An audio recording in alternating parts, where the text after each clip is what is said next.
All right. What's the motherfucking deal, man? Welcome to the den.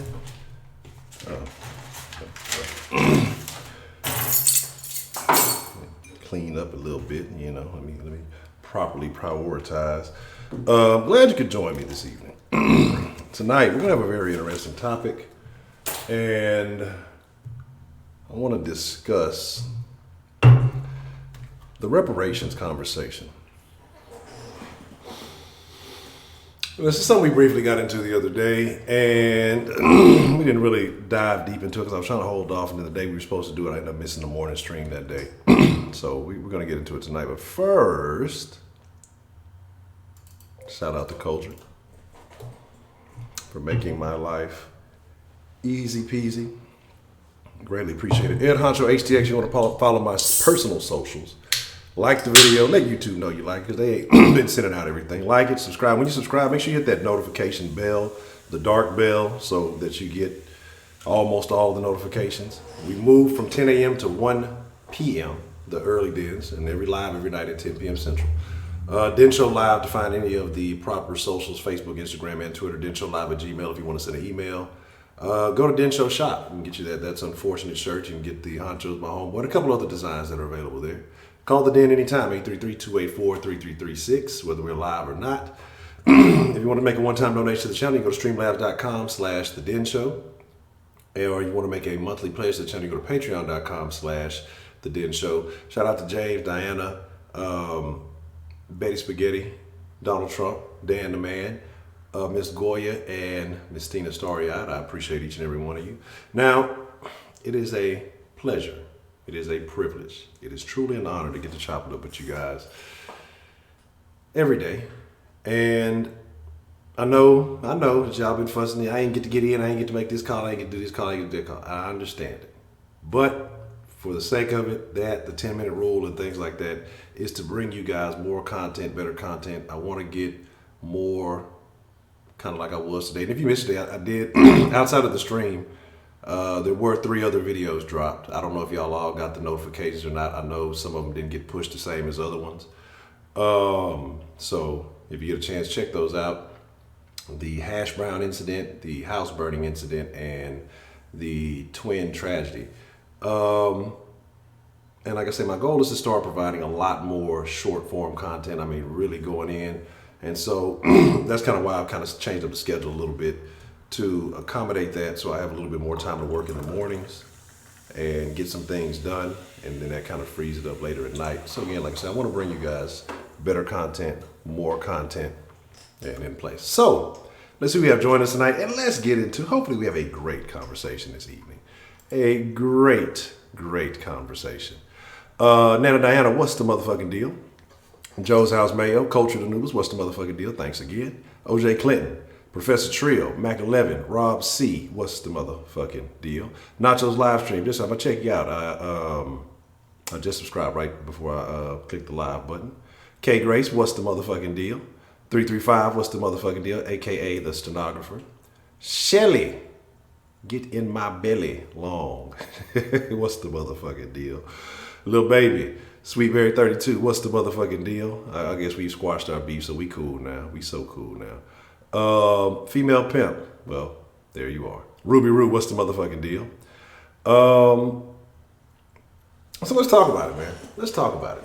Now, if you've been around the den long enough, you probably already know where I'm going to go with this and my feelings about this. Now, if I were to wake up tomorrow and there was a check in the mail that said, Ed Honcho for reparations, I'm going down to my local branch and I'm going to cash that bitch. But do I think that's going to happen? Fuck no. Okay? Fuck no. And the reason that I base my opinions on the way that I do is because I don't believe it's going to happen. So, there have been some situations. There have been some, the House Judiciary Committee or whatever you call it. They had a couple of weeks ago, was it last week or maybe the week before, they had some people come in and talk about reparations and things like that. And we'll get to that. But I want to talk about politics and how they play people and what I really think the underlying reason this conversation of reparations is coming back up again for. You hadn't heard anybody talk about this in quite some time, honestly. But you've been hearing a lot of people are leaving one particular side of the aisle, and then, you know, people say, well, we got to figure out something. The fuck is that spider? We got to figure out something to bring those people back. We got to figure out something to keep people here. Why is it that it seems like one side is like a fucking Publishers Clearinghouse giveaway? Hey, you're black.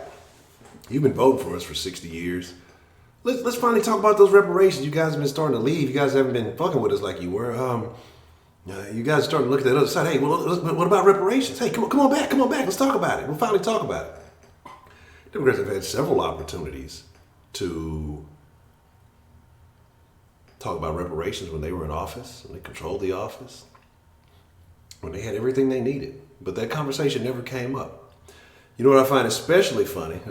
Napping motherfucking Nicole. What's the motherfucking deal? Rashida Reed, what's the motherfucking deal? And again, why? Why now? Why all of a sudden? Because last time, they thought they had all the votes. They thought they were going to get exactly what they needed from certain folks, from certain parties, right? And they found out that wasn't necessarily the case. They found out that, hey, maybe we shouldn't just always listen to the internet. Maybe we should actually get out there and talk to people. Maybe we should figure some things out. But what better way to get people on your side than to offer free stuff? Now, do I think that reparations are a bad idea? Yes and no. And let me explain to you why. Because I think now society has gotten so infiltrated that there's too much mixing, there's too much going on. You're going to have people who come in who were not actually, what do they call it? ADOS, American Descendants of Slaves. In my personal opinion, there was a guy, Coleman Hughes, and he's a Democrat. And I always thought he was conservative, but he's a Democrat. I think he's, I forgot what he is. I think he's an economist, but he goes to Columbia. He's real smart dude. I like the way he thinks. Kind of reminds me of, I don't know, maybe like a young, black, Dave Rubin-ish kind of guy. But, oh yeah, trust me, we don't even want to get on the Obama thing. But what he said to me made the most sense. He's like, no, we don't need reparations. We don't need to give it to everybody. What we need to do is, I think the only people, if anybody should, would be those people who were actually impacted by it. You know, if you grew up under, you know, Jim Crow era laws and they impacted you a certain way, that I could understand. But do your kids and your kids' kids and everybody who just exists? No, absolutely fucking not. Absolutely not. You know, Obama was busy turning the country gay, and this is where I'm finna segue into that too. Because the slaves who were actually slaves, if it was any time for it to have been done, it should have been then. But again, like I say, now you have people who didn't really, I don't want to say didn't suffer, but they weren't impacted by that.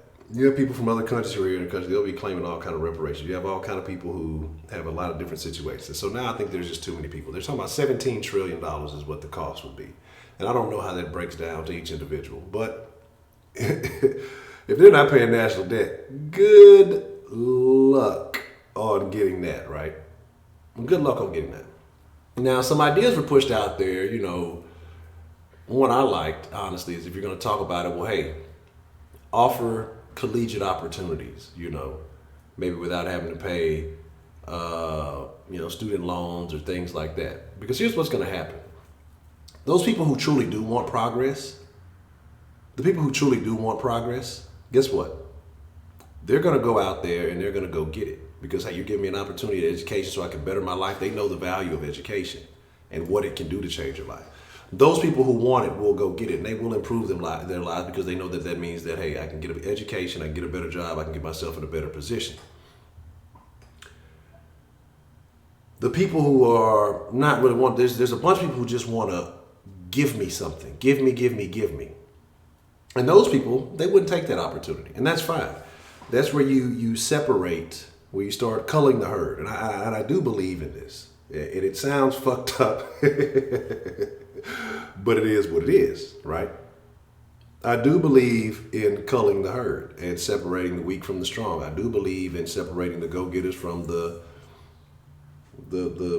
waste of space. You know what I mean? That's something I'm very firm about, because when you attach yourself to a certain type of person, it's going to slow you down as a group, and I think we do too much of that.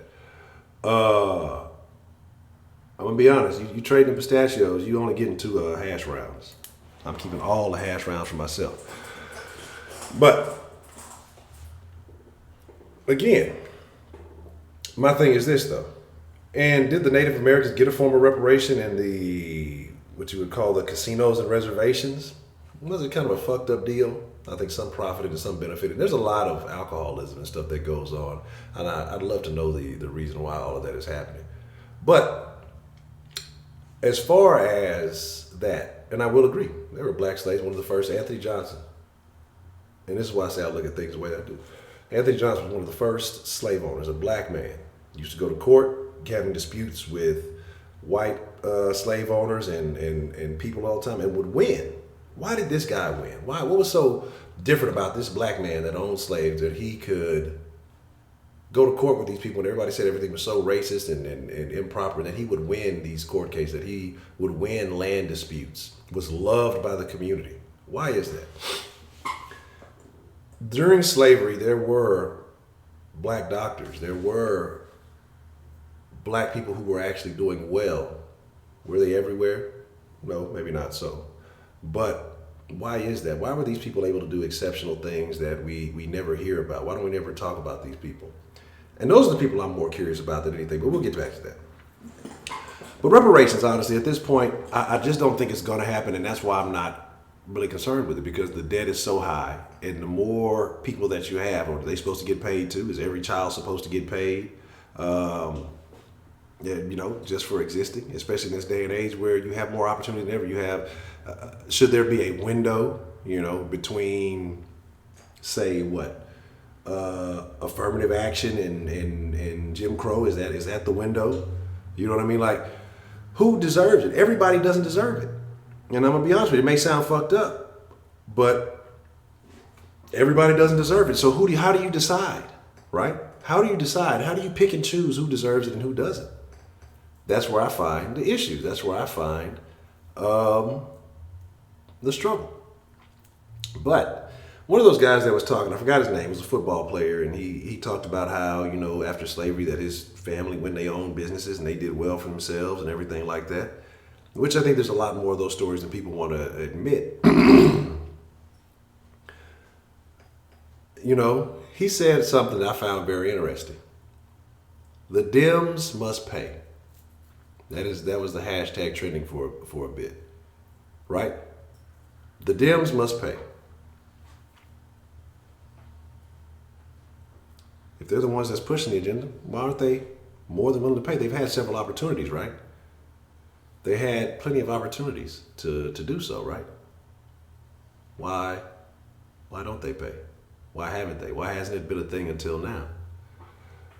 Because they're losing their base. But now I want to point out something else. They talk reparation, up until the debate. Up until the debate, right? Did y'all hear anything about reparations in the debate? I heard about letting all the illegal immigrants in and giving them health care and letting them stay and, all these other things. I heard all of that. But all that talk that was happening up until that first debate, these Democrats who were pushing that agenda and all that, did you hear any of that? Did you hear that? Did you even hear the word reparations at all during the debate? Now, I know Andrew Yang talked about his UBI and they cut his mic off, right? They cut his mic off and they said, hey, we can't let this guy talk about that. Then that reparations conversation is going to come up. We're going to cut his mic off. My thing is this, man. At this point, if it hasn't happened, I don't count on it happening. I don't expect it to happen. I can't disagree with anybody who feels like, they feel like they want to fight for it. I believe it's your right to do so.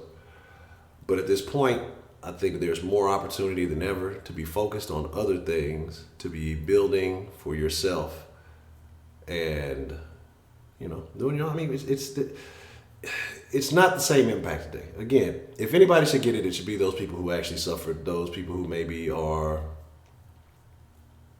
50, 60-ish, older. If anybody should get it, it should be those people. And whatever they choose to do with it, they choose to pass it down to their children, whatever the amount is or whatever. I don't think it should be in the millions or anything like that. I don't know what they're accounting for. Then let that take place. But honestly, at this point, how do you tell? How can you determine? How do you figure it out? There's too many people. And especially in a system where motherfuckers are scamming the welfare system. Tell me they're not going to scam. You think they're not going to scam the reparation check system? It just ain't going to happen, man. Again, if I wake up with a check in the mail, I'm going to cash that bitch. But I'm not going to be out there fighting for nothing. I'm going to be honest with y'all. I'm not tripping on it. Like, Man Up said something a while back, and this is the type of person I am. I don't want anything that I didn't earn. Because when you do something like that, people say, well, if it wasn't for this, then you wouldn't have had this. If it wasn't for this, then you wouldn't have had this. The only reason you made it is this. I want things up because of my own merit. Now, people can give you a gift, and you not necessarily want it, but you'll take it, right?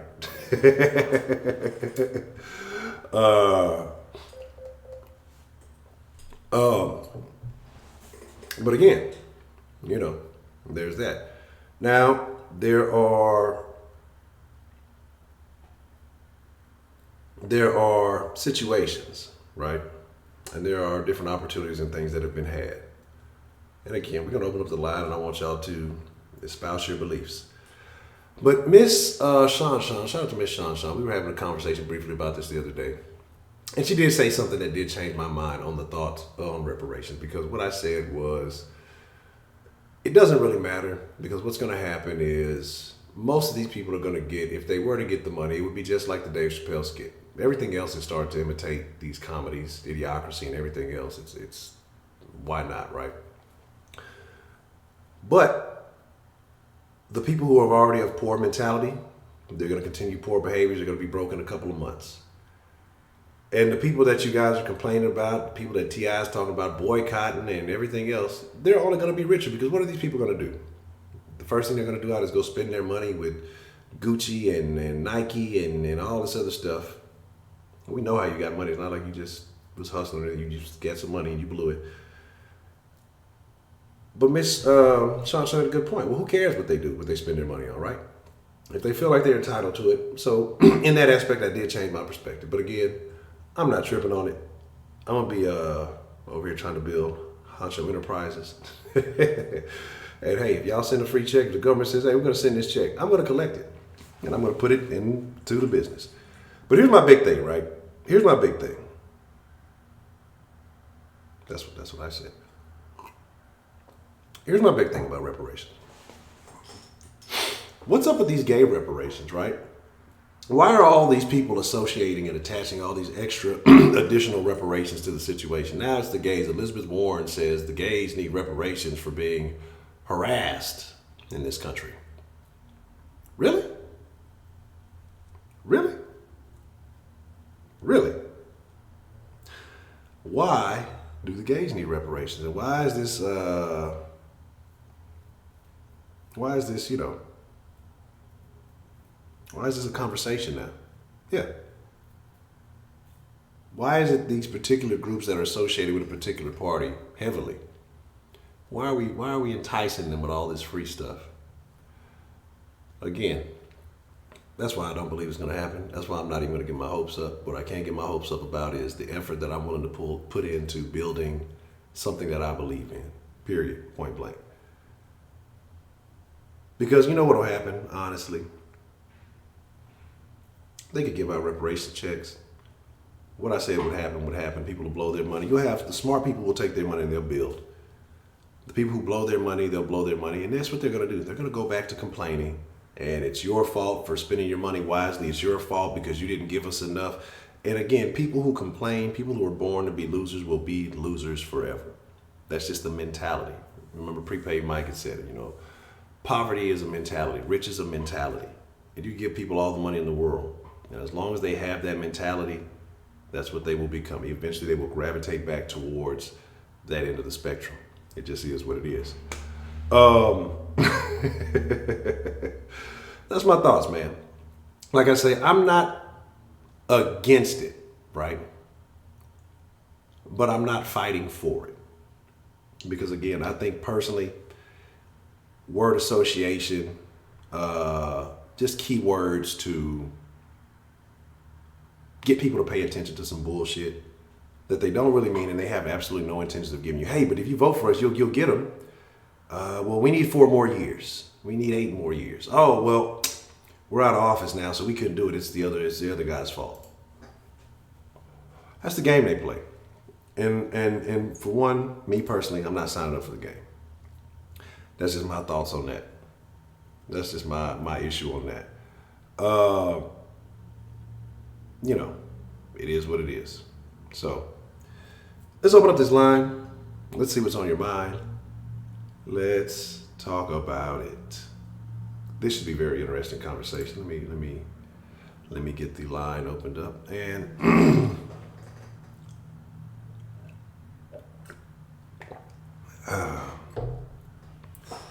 let's talk about it. Let's talk about it.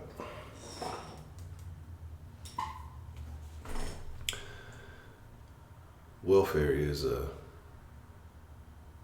crazy deal. We can talk about that again too one day. No, not soft sports. Let's get on the den line.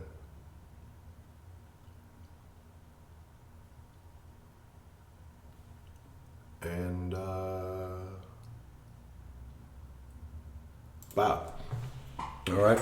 And I know I said I'll stop. But I saw something terrible today, and I'm using it as an excuse to continue on my bad habits. Continue on my bad habits. And that is, I am going to fire up the rest of this black and mild. I saw a video, and this has absolutely nothing to do with anything, of a disgusting, dirty bitch licking the top of some Bluebell ice cream. Personally, not a flavor that I would eat. And then putting the shit back into the fucking fridge. I'm gonna be honest with you. Okay, I know it's not right to judge people. It's not good to judge people, to talk bad about people. But women with nose rings, septum ring piercings, there is a belief associated with them. Those type of women, they're freaks. They have a lot of sex, but they don't wash their pussy every day. They're dirty, dirty women. And if you have a septum ring, I apologize that I'm lumping you in with that, but there's a big misrepresentation of women like that, and I've seen a lot of associations with that. Now, that may not all be true, but they're dirty women. What's the motherfucking deal? Who do we have calling into the den this evening? Roman. Roman did not make it to the top of the soft sports rankings today. Yes, I did it, and I am a little irritated at you, Honcho. I didn't do that. Look, that's an automated service that records all that information. It said that you were not active enough. I can't help that. But no, what's on your mind, Roman? All right. Well, let me talk about these respirations. I'll be honest with you, Honcho. I mean, I think to anybody, it sounds great. I mean, shit, you're getting paid, you're getting money. I mean, anybody would want that, of course. But it's a couple factors to this shit. The thing is, it's not going to work because they don't know who to pay. The thing is, who is the one that's going to really get the payments? Who's the one who's really going to get the money? You can't give it to every black person. The thing is, they don't know who was really targeted by slavery, who was talking about Jim Crow. They don't know that. I mean, they probably do with all the government technology, but man, that's going to take too long. You really think white people care that much? No. The people in Washington do not care that much to give reparations, So I think it just can't work because there's no way to find out who gets it. You do give to everybody. I feel like, in a way, black people they do and they don't need it. What I mean they don't need it is what you see on social media and what you see by people, how they can't save up their money. They don't want to go invest in the stocks. They don't want to do something to help grow or create a brand. And I feel like you don't need money because what you're going to do with it, you're going to do kind of like what you said, Honcho. You're going to show up. You're going to do this. And I feel like you don't need that. Because you know what? I feel like it's about this money can better yourself. Better yourself to do better for your family and shit in yourself. And I feel like with a lot of black people, that's not going to happen. You're going to see them try to get this Gucci capping, all this money, all these cars. I mean, I know it depends on how much money you would get, but the thing is, I just don't think it'll be the right decision.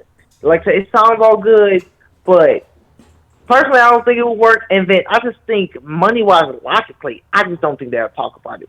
You know the reason why they talk about reparations, Honcho? They talk about it because they know that's a main topic for black people. Don't get you twisted. The Democrats still want that black vote. Just because they didn't talk about them in the first debate, and the second, and in the first, and the part 1 and part 2, don't mean they won't talk to them in the second debate when there's less candidates.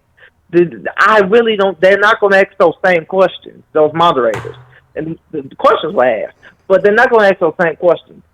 You never know, man. They're ready to talk about them reparations. That's the black vote, bro. Democrats have always won it, and they've always got it, and they're gonna continue to get it. They just trying to add the Mexicans and the illegals in there. But does the black vote really matter anymore? We're shrinking the percentage compared to overall population. The numbers may be slightly up, but the Hispanic vote is probably more valuable. That's why the primary conversation was, immigration and things like that. That's more of a relatable conversation. What are they saying? I mean, what did they say? Honestly, if you look at that outside, and again, they didn't talk about it, but what is it that they said to you in those first debates that actually impacted anybody black? That the conversation. What did they say that was directed that should make them retain the black vote? In your opinion? Well, the thing is, this I feel like two people did it. I mean, two people did it. Three people did it. I feel like it was Corey, it was Kamala, because they so-called black, and it was Bernie. When Bernie was talking about top 1%, and when he was talking about basically poor people, you know what he means by that shit. I mean, he doesn't have to outright say what he wants when he says they being talked about the top 1%, people that are the lower grade. He is including immigrants, he's including Mexicans, he's including blacks, he's including all that into one just giant spectrum. And then we have Cory Booker. Do you find it odd though that these people talk about the 1%, but they're all part of the 1%? I agree with you. I 100% agree with you. I think about Bernie. I mean, this might sound racist, but hey, man, people say worse than the den. Bernie, you a Jew. You know how Jews owe money. You know Jews love to face up money. So, my problem with Bernie is you talk about the top 1% and corruption and all that, but you a Jew, bro. You all top 1%. You want to lead Democrats in the House. So can I really believe you? Or you doing that as fluff. That's the thing. So, but now thinking about it, I'm going to agree with you, Honcho. I didn't see nothing. I really didn't see none of the candidates talk really anything about reparations, black people. You actually might be right, man. I think the black vote is really going down. I think with the increase of Hispanic culture and illegal immigrants, I think that's what the Democrats are starting to target more. So I agree with you on that. Well, I mean, again, and I agree with you. Like that's my biggest issue is like who gets it? Who do you have to be a certain percentage of black? Do we all got to go to Ancestry.com and get our DNA test? Yeah. And they got you in the DNA database. But now I'm just saying, like, and this is why I say, look, I ain't turning down shit with my collar, but I'm not really finna sweat it because I don't believe it's gonna happen. I'm not gonna really dedicate a lot of energy. You never turn down none that's free, especially money. Shit. Mm-hmm. No, but everything, what do they say? All money ain't good money, and so there definitely means it's gonna come from somewhere. And you're gonna break the economy trying to pay people who are more than likely gonna invest in a bunch of liquid bullshit that's not really gonna benefit, or maybe it might re-stimulate, material goods. Who knows? But it's not gonna build any infrastructure. It's not gonna do anything necessary, because I'm gonna be honest, the majority of people who are doing okay for themselves now will do better for themselves, but the people who are doing bad will continue to do bad. No amount of money is going to change their mentality. So if you doing bad and you living your life off welfare, and that's the way you plan to be for the next however long, you just gonna go out, you're gonna buy some weed, some weave, some Gucci, you're gonna buy, you're gonna go to the club, you're gonna make Yeah, it rain on the strip. Drug dealers and strippers are because going to become the overnight thing with certain millionaires. people, I feel like with this is my family. We ever got reparations, hey, but we getting out this house we living in. We live in hood. We getting out this house. We saving in that money. But I already know some of my homeboys and their families, nigga. It's they getting the Jordan retros, nigga, the next day, broke again. So I agree with you, man. But Honcho, man, before I go, man, there's something I gotta tell you. What's up? Oh my! You remember I told you this a couple weeks ago? I was trying to call Booker T, right? Yes. Man. So I tried it again. I just tried it again. This time the shit worked. So they had me on ESPN. I was waiting, bro. It was like 14 minutes of commercial. That shit was long as hell. But then the other guy was like, "Hey," Booker was like, "Hey, you know what? Let's get these calls going." So I'm getting excited, right? Then the guy said, "Well, we got Roman on the line." Oh man. So nigga, I didn't talk to Booker T, bro. He was saying my name. I'm happy as hell, bro. I didn't talk to another Stony, a wrestler. Yeah, I talked to Booker T, nigga. So that's why I'm so happy. Now, shame on you, Roman, and I'm gonna tell you why shame on you. Because Why shame on me? you laid a fuck 'em Friday on Booker T and ESPN, and Well, you shitted on that man's name. I can't believe. okay. I eat my crow. I forgive Steve. I was not bad at Book. I'm more mad at Steve and ESPN. But you know what? Look, the past is past. I got to talk to Booker. I'm happy, bro. Yeah. I got what I wanted, so I'm good, man. So I'm about to get off this line now. I'm gonna keep listening. All right, I appreciate it. Anytime. All right. So that's the question, right? So for those of you who believe that reparations should be a thing, who do you give it to? Shout out to Miss Danny B. Moore. Good to see you. D. Nelly, what's the motherfucking deal? Only one line, what's the motherfucking deal? Funny, you start talking about Jewish people and Heidi shows up. Is that a coincidence? I think not. Savage Donald Trump. Female pimp, you been in here. You ain't nobody special. Lockwood, what's the motherfucking deal? And again, that's my thing, Again, how do you determine who gets it, right? Where do you decide? What is the deciding factor? Let's get some calls in. What's the motherfucking deal? Who do we have calling into the den this evening? Shelly alone. Oh, that's Snapper. Okay, Miss Shelley, how you doing this evening? I'm good. Okay. I would like to know your thoughts. I'd like to know your inputs on tonight's conversation. How do you feel about reparations, and how do you feel that they should be handled? Well, I believe we should get reparations. Black folks should. But I don't believe it should be like a check.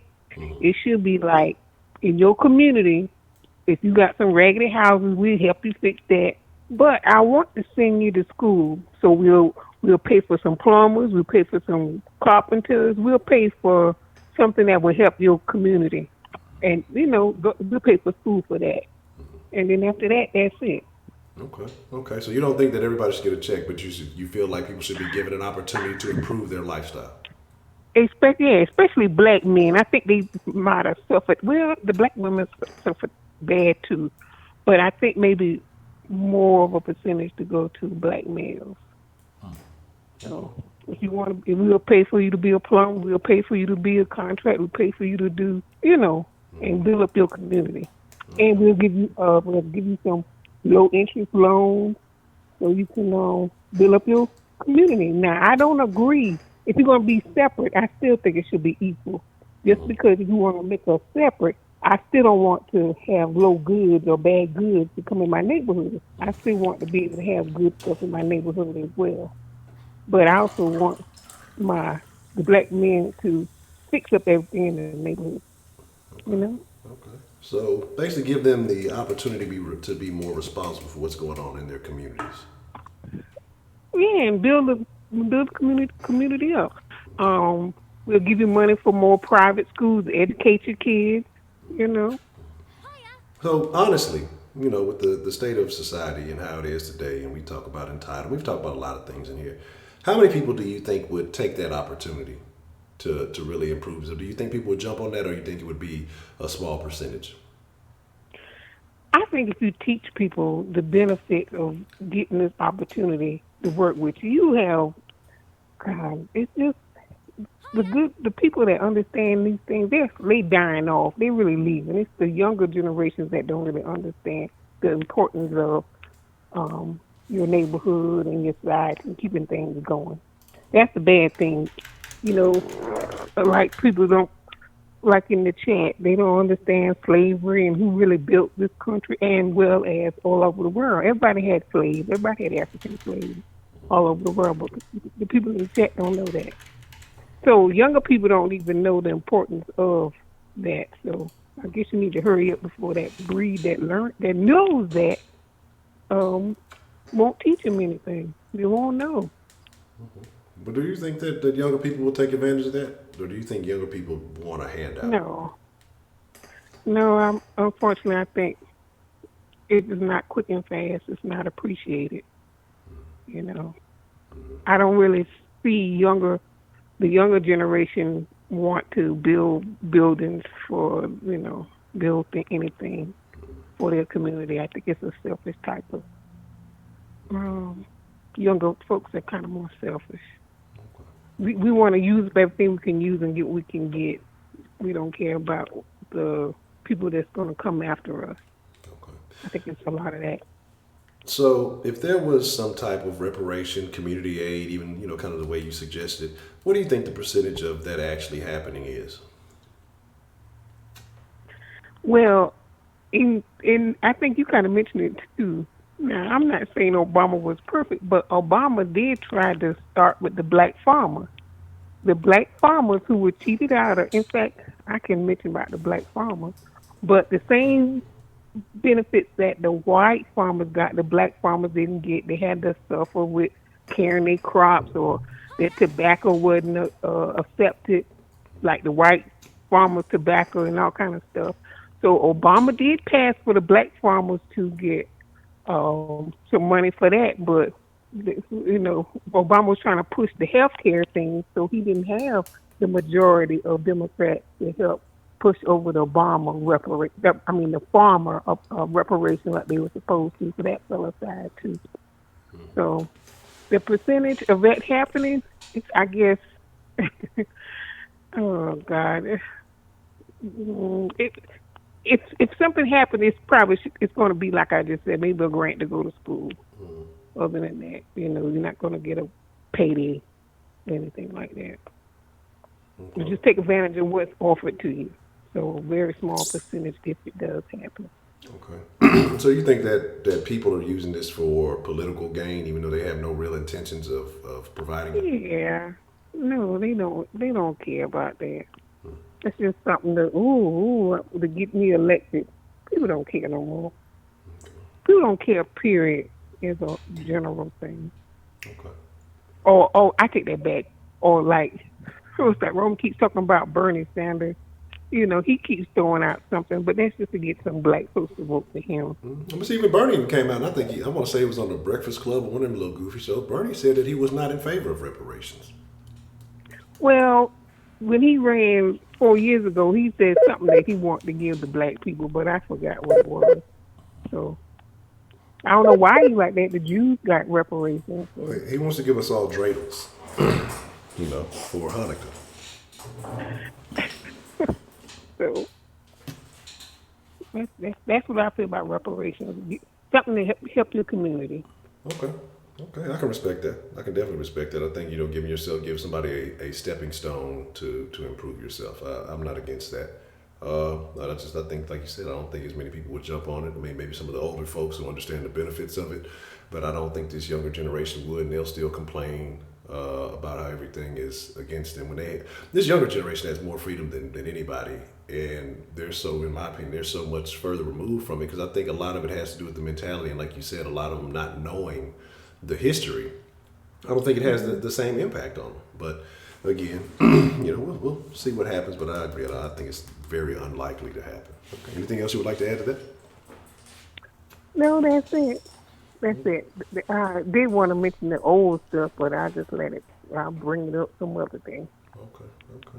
All right. No. I do want to mention about Mr. with the Ball. Remember, we had that conversation about Ball. Oh, yeah, yeah, yeah, yeah. Okay. Now, what man doesn't describe his old private? Yeah, I got this gear shift for you to move. Man, So I have never ever one. Okay, well, I'll give you one, man. I've never referred to my genitalia as a gear shift, as a stick shift. Maybe a pool stick, but not any type of vehicular thing. But here's my thing: how can he be the one to refer to it that when she made that statement first, and all he did was just kind of reiterate what she said, and that wasn't the first time he said it. That wasn't the first time she said it to me. It wasn't the first time he replied something similar to that. But is there something else about Mr. Ball that makes you feel like there was sexual innuendo in what he said? he's always been disgusting. He's just obnoxious. He's just too much. You think he's more disgusting or more obnoxious? I mean, I honestly, because here's my deal. Because this old lady, his wife, I believe she had a bout with cancer or something like that, and he's raising 3 sons. He's in the public eye. This is just my personal opinion. I have a very hard time believing that he would publicly say something like. I think he's very aware of how his public perception is, knowing that his kids are out there and he's trying to get them into a certain position in society. I have a hard time believing that he would disrespect his wife and children like that in that manner. That's why I just really, I mean, he's a clown in certain aspects. He does a lot of stuff to promote his own brand, which is what I do respect him for, going against the grain and doing his own thing and taking advantage of his opportunities. I just have a hard time believing that he deliberately wanted to disrespect his family, knowing that they are in the public eye, especially with his son who was formerly on the Lakers, to do that. That's why I just can't believe that was his intentions. He's embarrassing them every day. So what's the difference? But so you don't. He's embarrassing them every day. So you don't think that he made those kids a household? You think he's embarrassing? I don't think that anybody would know. I'm not saying that they wouldn't know him, but I don't think they would be on the level that they were on if it wasn't for their dad going out and, putting on this spectacle. I don't think Lonzo Ball would have been what was the number 2 pick. He called it before the draft, whatever. Hey, my son's going to be on the Lakers and all these things that happened. I believe that he created that hype machine that put his kids in the limelight. I don't necessarily think that he's embarrassed them. He may be going against what society says you should do, but I don't know if it's necessarily embarrassing him. Duh, it is. He is the old hype man. He's embarrassing. That's all. It's not that. He's maybe smart in one way, but he's not bright in the other way. Well, let me find out you tried to get with old LeVar Ball back in the day and he turned you down, Michelle. I think you just hating on my partner LeVar, man. You don't want to see him make it. You don't want to see him shine. But he needs to sit down. It's his son that got the talent. Yeah, but you don't think he had you don't think that he had a direct impact on him being able to be having that talent? Yeah, but he doesn't have to have all that mouth. Everybody can see his son. He doesn't have to outshine his son. Okay. And that's what he does. And then what's up with the tennis shoes? Who's buying those tennis shoes? Yeah, people was buying them. I mean, he made the brand. I mean, he sold. I'm sure he sold enough to make a nice little chunk of change. And I think he already did another messed up deal, but that's neither here nor there. Okay. I know you got a poster of LeVar Ball in your room. You just saying that for the people. You just don't want to let the people know. I know you got a.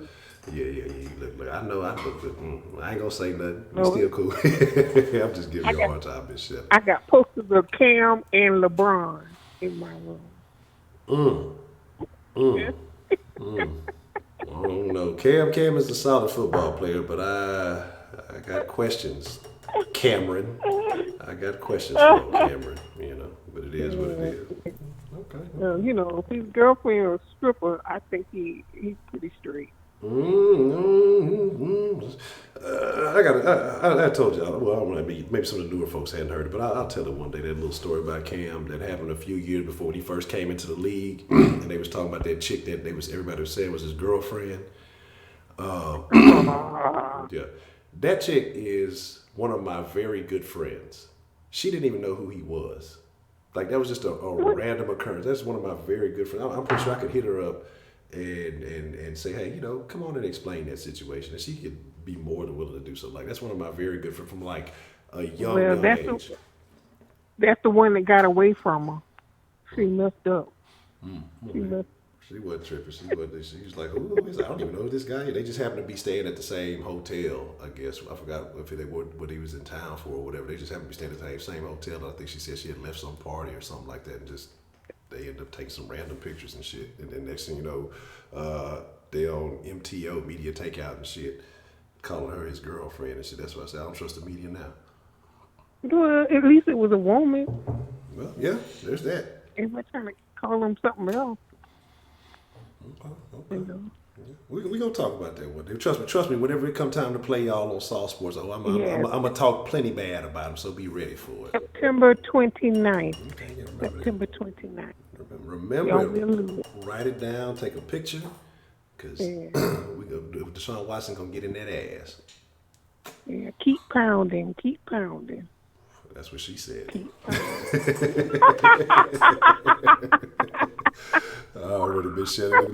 Let me get off here with you for the time Nazis give me, but I appreciate you calling in and sharing your thoughts. I appreciate your call. Good night. All right, you have a good evening.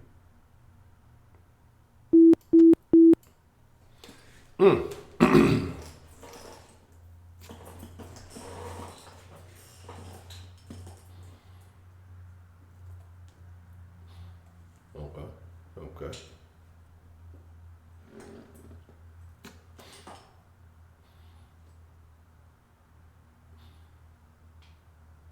Let's get some more calls. Let's get some more. Shush, Heidi. Silencio, Heidi. Sorry for your ears. I apologize. What's the motherfucking deal? Who do we have calling into the den this evening? Ashley. Miss Ashley. How are you doing, Miss Ashley? I'm fine. How are you? Doing good. Doing well. What are your thoughts on reparations? Should they be a thing? If so, how should they be handled? If not, why not? I don't think we're ever going to get them, but I do think we should get them. Mm-hmm. And who should get them? Like, what should it be? What should be the standard for people who should receive reparations? What kind of reparations do you feel like they should receive? Black people. Just even a 1%?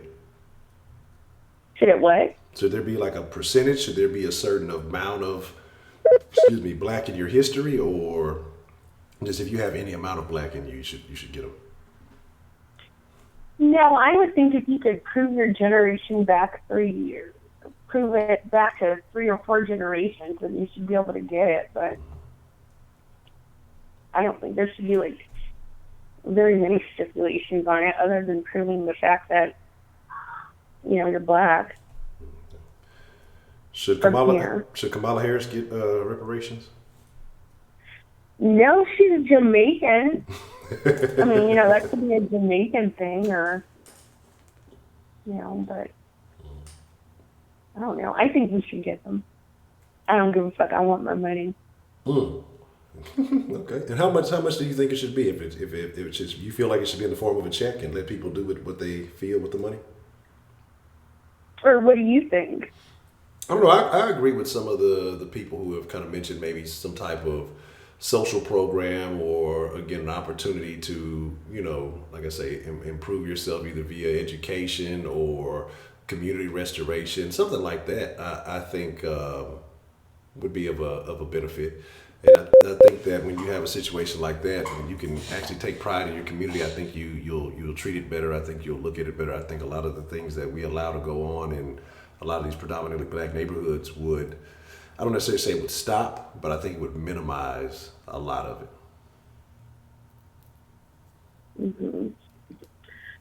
Well, I mean, I don't know. I think restoration, that shouldn't be a thing. Like, how does that help you? Because then they would just raise the taxes, and that would probably get a lot of people out the neighborhood after they spent all this money renovating it. Should there be some? And that's what happens with. Well, that's what happens with gentrification. When they start fixing up the houses, they raise the taxes, and then the people that are actually still in their homes, they can't afford it. So. Okay. So. I don't know. Okay. Gentrification. We'll kind of venture into that subject, listen, because it's a little bit of a different topic. I feel on that, but so okay. So you're saying so it should be money, and how much money do you think that it should be? Well, I'm pretty sure they had a census back then. So if they were giving 40 acres and a mule to every slave, they should just do that as the, I don't know, what do you call it, the interest or whatever that's worth. Then, I don't know, divide it among the people now, or make it equal to the what it's worth today, and then divide it. Like, it doesn't have to be thousands of dollars, but you should definitely get something. And I don't care who you're getting it from. I want my money. It's my money and I want it now. It's my money. Okay. So what would you do if you woke up tomorrow and your reparation check was in the mail, and say it was a few $1,000s? How would you use that to improve your life? That wouldn't improve my life much. It's a few $1,000s. Okay. Now, how do you feel that if say everybody got it, do you think that most people would use it to try to maybe invest in themselves, or do you think that they would probably just go the route that most people go when they get these income tax returns and things like that and end up blowing it? You would hope that they would invest in themselves, but probably a lot of people wouldn't. Which, I mean, that's literally none of anybody's business what they're doing with their money. Okay. I hope that they do. So I'm gonna open up a store, a temporary pop-up shop. I'm trying to take everybody. And then the money will go right back to the government. Yes. Okay. So let's see. Let me see. So you say the 40 acres and a mule. What if they still offered that as a supplement? What if they said, hey, well, we got a plot of land somewhere in middle America or the middle of Texas? I'm sure there's plenty of land. There's actually a lot of land available on these government websites that they're giving away that you can buy really, really cheap. Actually, it's you got to do some work on it, but it's actually not that much. You'd be surprised. Acreage is actually kind of cheap. So what if they did say, hey, you know what? We'll actually give you the 40 acres and a mule. How many people do you think would actually take that, knowing that it would take work to build that land and create something? Do you think people would rather have money or rather have land? Most people would probably rather have money, but I'd rather have the land because there's no way it's going to lose its value. Okay. I'm thinking about, going 3 or 4 generations back. And so say there's a little bit of mixing in some of those generations, but somewhere along the line there is some black in that family. Do you still get the reparations? How much? I mean, like, does it have to be if you're like an octoroon, like a 1/8, or like? I mean, there are octoroons because that's a big part of slavery is that those people did get raped a lot. And so there were octoroons, quadroons, and half black people that were enslaved and treated just like every other black person. Okay. It wasn't until, because they were all considered black and they were slaves, and there were stories of, oh yeah, I pulled up to a plantation and a lot of redheaded slaves. Redheaded slaves treated like redheaded stepchildren. Oh, They were treated just like slaves, like any other slave. Okay. So as long as you have any kind of any kind of amount of slavery, you feel like there should it be based on the percentage, the amount that you get? So say if it was 100%, say you get a certain amount, and if your percentage is diluted, should that impact the amount you should get? No, and how would you, I wouldn't even submit my DNA to any type of testing. Like, why would anybody do that? If I can prove that that's my lineage, then that's what's going to happen. Like, I didn't submit any DNA. And they shouldn't do that because there were mixed people that were slaves that were affected just as any other person. Okay. All right. Like I say, I don't know. I think it's just a tough deal. So if it was to happen, how much? Okay, let me say it like this. So right now that the phrase has come back up a lot more here in 2019, what do you honestly feel like the percentages are that reparations will be a thing? I think, I don't know, maybe 2%. Okay. Do you think that most of these people are now just using that as a political talking point? Oh, yeah. Okay. Okay. Yeah, because, like, how are you going to even, you don't know any of the solutions. But I heard that Johnny Cochran was working on it when he was alive. He passed away quite a long time ago. But he was working on it back when he was alive. Oh, yeah, they stopped that. But who knows, what figures they have. Okay. Okay. Interesting. I see some folks in the chat talking about the one drop rule. I've heard about that. I find that very interesting. Yeah, the one drop rule. Because white people love to separate. They do it to their own children. Okay. And there's a lot of slavery talk in the comments. Quite disturbing. Okay. Somebody in the chat cripping, and we ain't talking about female pimp. Okay, so that's very interesting. That's very interesting. I don't know. I really don't have too much to add to that. Is there anything else on your mind that you would like to add to the reparation conversation? To the reparations conversation? Yeah, I'm freestyle. I'm a rapper now, so rappers get extra reparations for telling the story. No, we're probably not going to get them, unfortunately. Okay. Let me see. Yeah, that's all I got. That's all I have. Okay. Well, Miss Ashley, I appreciate you calling in and sharing your thoughts on that, and that's good to hear. Like I said, I guess it's good to hear the different thoughts and opinions on how this should be handled. So, okay, I'm glad that you shared that with us this evening. Thank you for taking my call. All right. You have a good evening and feed that cat. You too, bye. The cat named Cat should get reparations for not receiving a name.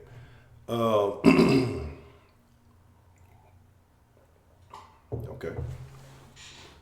This is very interesting. This is intriguing to hear, the different opinions on this. I find this very interesting because there's so many caveats when you talk about lineage and history, and I just don't know. To me, I think it's such a convoluted topic because I have family up in Tyler, they're a little older now, but they were fair-skinned folks, and they didn't suffer like some of my other family would have. They were able to ride in during segregation, they rode in the white cars. They were able to go to white places. They were so fair-skinned, they looked white. I was reading a book by a gentleman who was a member of the Boule that he wrote, and he was talking about how certain black college students were able to go to white colleges because they were so fair-skinned. So I don't think all black people suffered in the same way. What's the motherfucking deal? Who do we have calling in to the den this evening?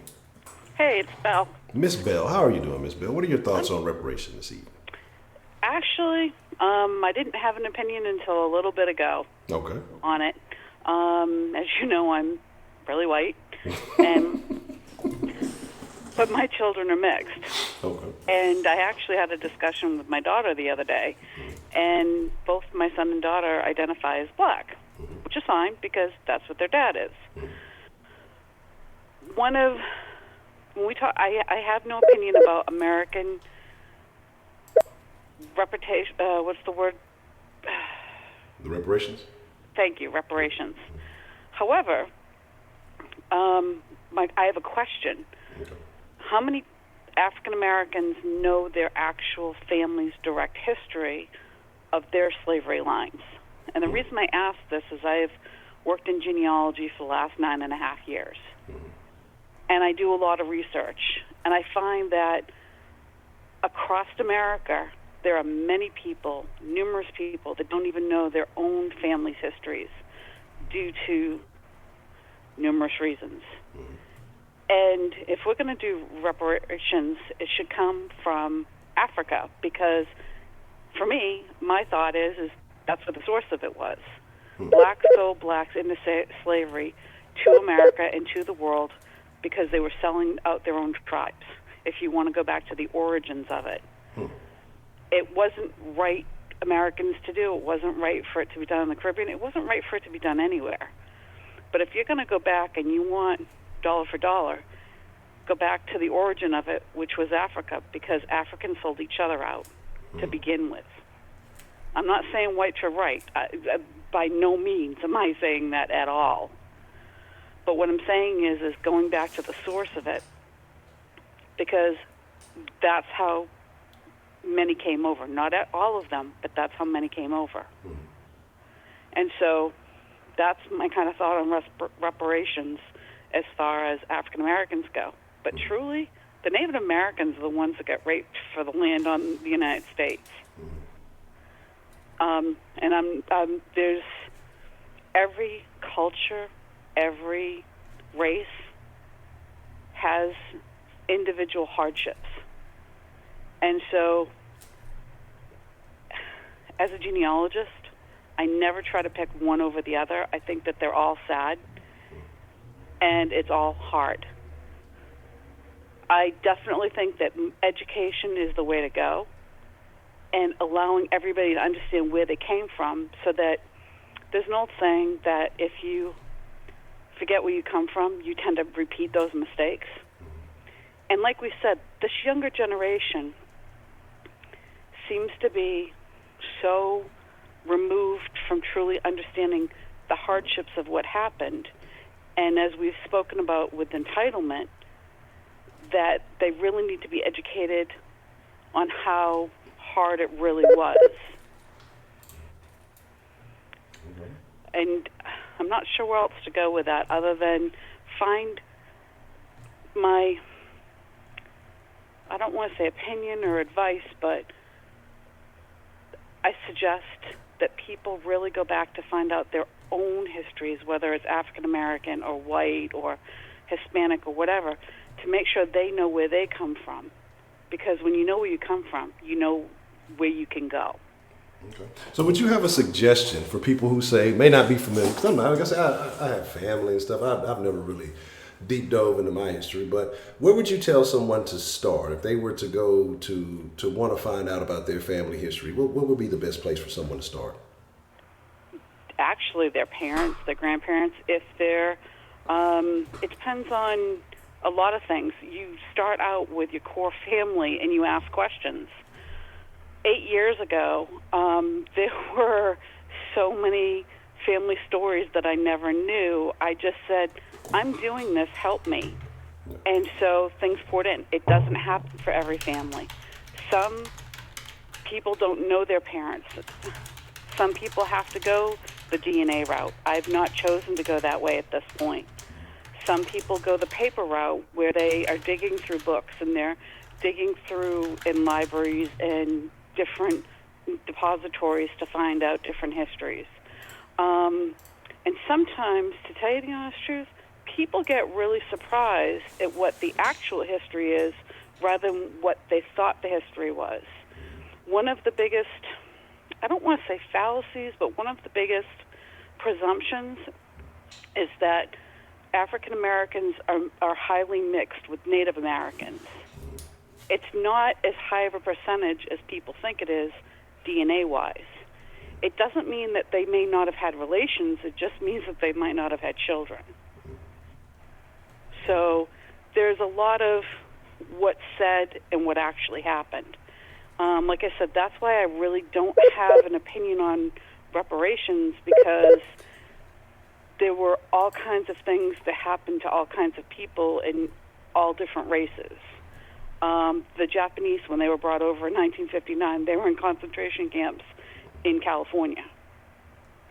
You know, so I mean, and again, it's not to say that one situation is better than the other or one that's worse than the other. It's just that multiple cultures have had multiple bad things happen to them. And it doesn't make one less or one more than the other. It's just, it's the history that happened. It should never be forgotten. Got anything else for me? No, that's. I don't think I have any further questions. Okay.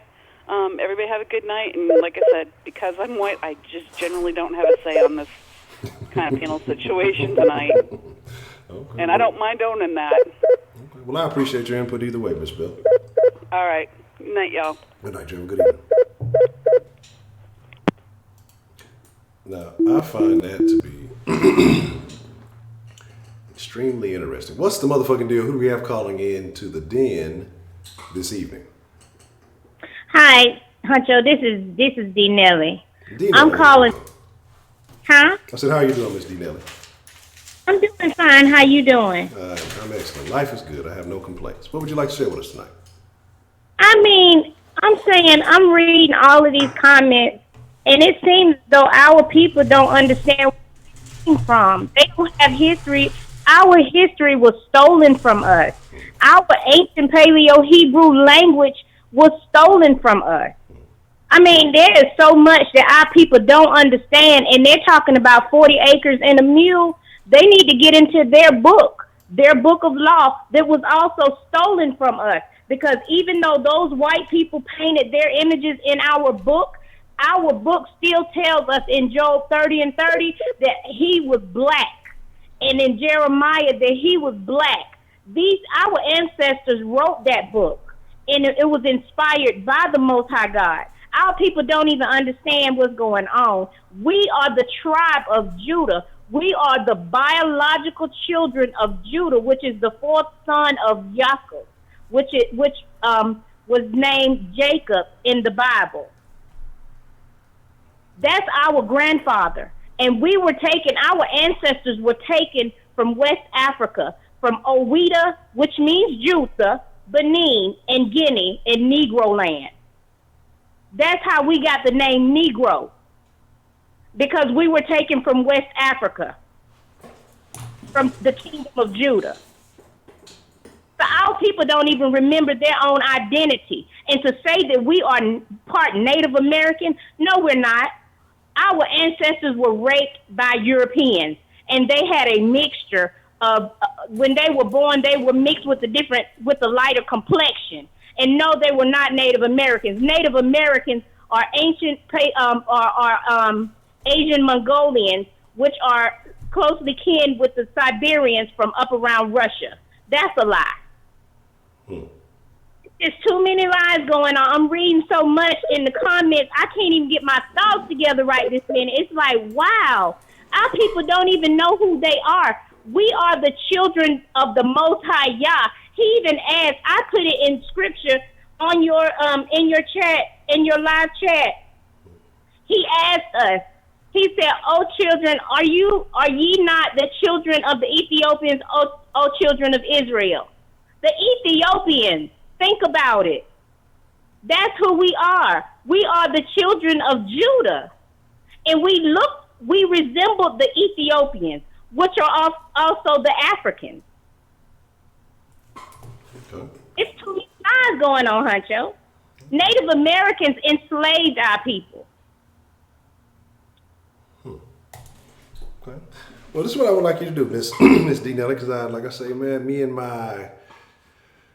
my Bible acquaintance, it's not as much as it used to be. It's been quite a while since I've been very active in my Bible reading, so I would appreciate it, and I know you shared some, I think on one of the comments on one of the videos earlier, but I would appreciate it if you have a chance, text me some of these scriptures. I would like to kind of go, the ones that you would find that are most key to read. And I will definitely, probably not this evening, but in the morning sometime when I have a little bit of free time, I'll definitely read over these, and maybe we can have a discussion about it.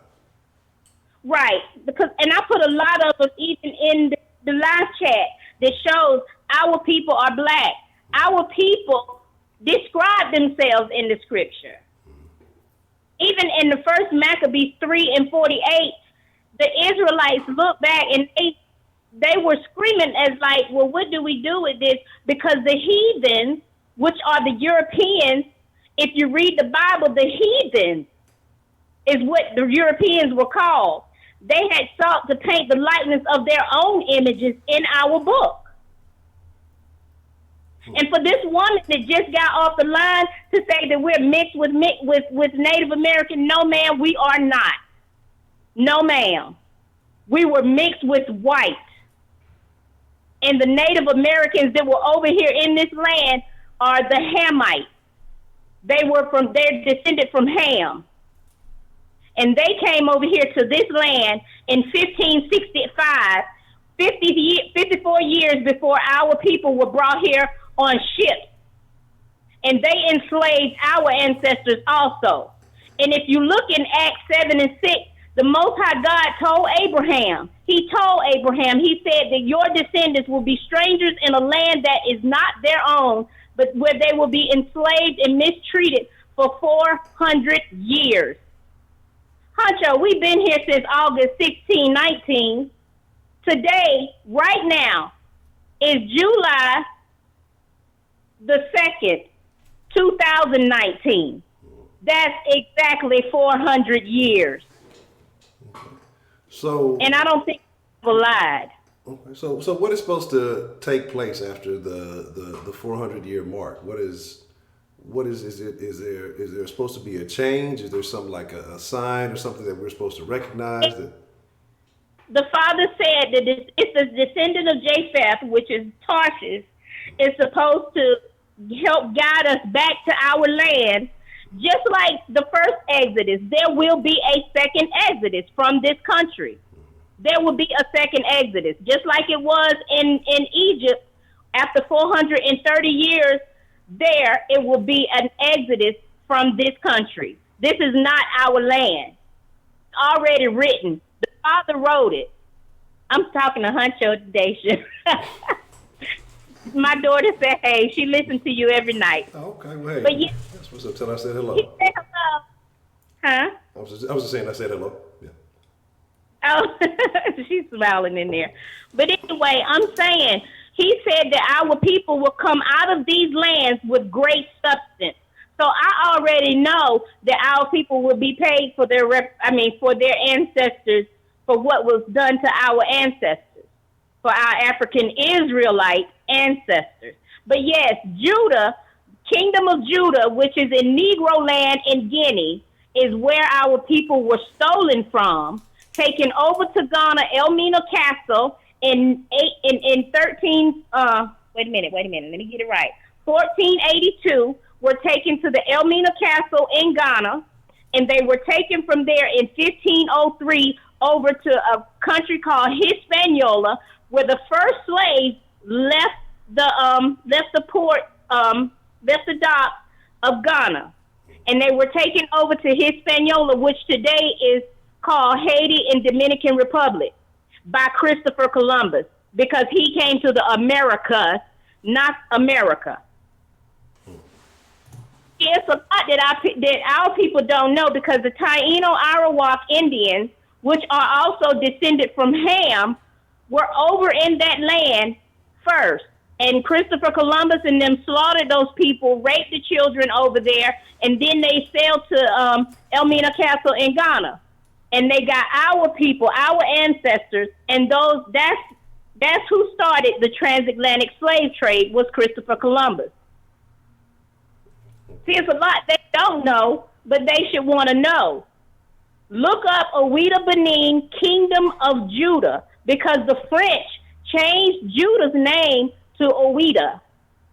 How do you spell that? Ouida? Mm-hmm. Ouidah. Okay. Ouida Benin. Or either it's W, and it's another name that the Portuguese used also. The Portuguese use this name is WYDAH. Ouida. Okay. Those are the names. But that is the Kingdom of Judah. And all of the tribes of Israel are still there today, other than Judah, because Judah was the only tribe that was taken from those lands. And it even tells you in the Bible with the transatlantic slave trade, he says, is it in Lamentations, Dacia, where he says that Judah was taken into captivity. They have overtaken Judah into the Straits. Do you know what the Straits are? The Straits is the transatlantic. I mean, that's the Atlantic Ocean. That's the Straits. It's in Baruch. It's in the book of Baruch, and it's in Lamentation.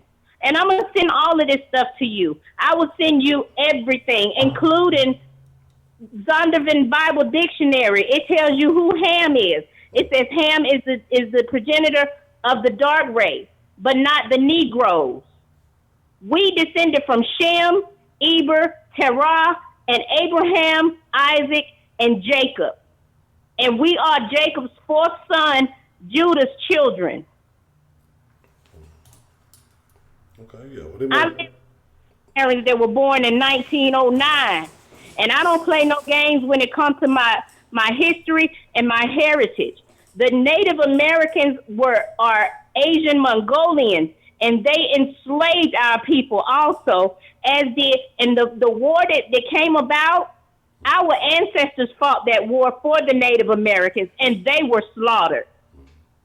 And they had to give up rights, and they made our ancestors in their lands, when they had to give up rights to owning them as slaves, they forced our ancestors to register in their land as Native American in order to have citizenship. Okay. All right, Ms. D. You came and you dropped a bunch of knowledge on me, and I definitely want to. It might be easier to send it via email up to the Den Show Live. But I got a quick question before the timer Nazis get me. You said you mentioned reparations. You believe that they will happen. How do you believe that reparations will come? It's going to come because the Father said in Scripture, He said that His people, His children, will come out of these lands with great substance. But in Isaiah 11 and 12, God said also that He will gather the exile of Israel, and He will gather dispersed or the scattered of Judah. Judah is in the four corners of the earth. Judah is in Jamaica. Judah is in the Bahamas. Judah is the largest tribe of the 12 tribes of Israel. And He said He will gather them all back. So I know He's going to gather us back. But we're going to come out of these lands, and we need to get ready. Ain't no 40 acres and no mule. We're going to come out with great substance. And the tides are turning now. Because white people, the plagues for white people have already begun. Their homes, their land, everything, their cattle, everything is dying. They're on opioids. All of these plagues that was brought against us in Deuteronomy 28 has turned on to them for everything that they have done to us. Screaming too loud. It's because I'm a little bit frustrated with everything I'm hearing. I see. I see. But you came in here with the kick. I'm not mad at you. I'm not mad. If you're passionate about something, you must speak your truth. So I definitely appreciate that. Our younger people, it's not even really about reparations, because the Most High God said in Revelations 2 and 9, with those European Jews that stole our identity and called themselves Jews, the Father said He know our afflictions, and He said He know our poverty, but we are rich because we have melanin. He said that we are rich. He said He know the blasphemy, which is the lies of them that say they are Jews and are not, but are the synagogue of Satan, which is over there in our land of Judea and Jerusalem today. They stole our land, and it's North Africa, and named it Middle East. That's North Africa, Mesopotamia. Okay. Ms. D. Nelly, like I said, I hate to cut you short, because like I said, I definitely appreciate the passion and the information that you provide. This is all very interesting to me, because I have a question. But, when I tell you, I'm finna email you some stuff. Mm-hmm. I'm finna email you everything and let you know. I'm finna lay out a full map of who we are, where we came from, and what day we came. We came from over there in Jerusalem in 70 AD. And our people was fleeing from Roman persecution, and they fled over into South Africa, West Africa, and that's where they settled.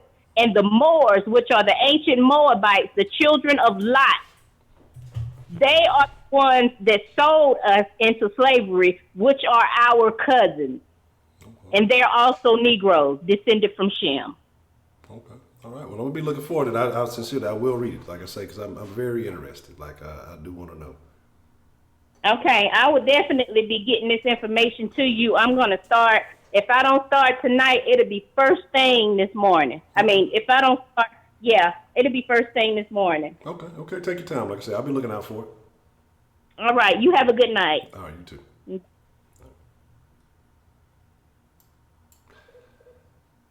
Now, I hate y'all in the chat because I be trying to take some stuff serious and y'all be, that's why I don't look at the chat, because y'all be saying little stuff that is just terrible. I am really interested in knowing, because Miss D. Nelly got dates. Y'all ain't got no motherfucking dates with y'all shit, so I don't trust y'all. I don't believe y'all. How about that? What's the motherfucking deal? Who we got calling into the den this evening? Oh, shit. Hello, hello. Hello? Yes, yes. Yeah, can you hear me? Yes, yes. Who we got calling into the den this evening? Hey, what's up? I'm calling in from New York. Finally, I got a hold of you. I've been trying to call quite a few times. Okay. But new listener. I haven't subscribed yet. It's my first time listening. Okay. The topic caught my attention. I think that black people, as in the American descendants of slavery, people who can trace their lineage here back to slavery in North America, I think they do deserve reparations.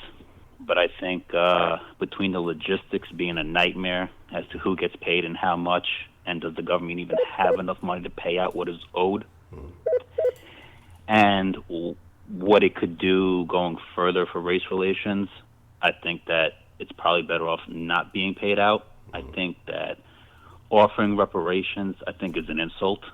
I mean, you're going to tell someone, you know, we put you through 400 years of BS and suffering, and here's a check for 1,000, 2,000, 10,000.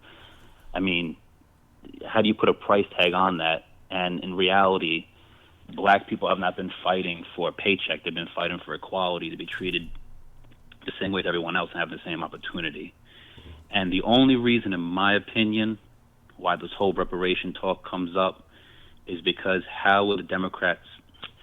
So black people for the longest time have been saying that the justice system isn't fair to black people, the police department, etc., doesn't treat black people equally, and that when they commit the smallest of crimes, they get the harshest sentences. They don't get any leeway like white citizens do.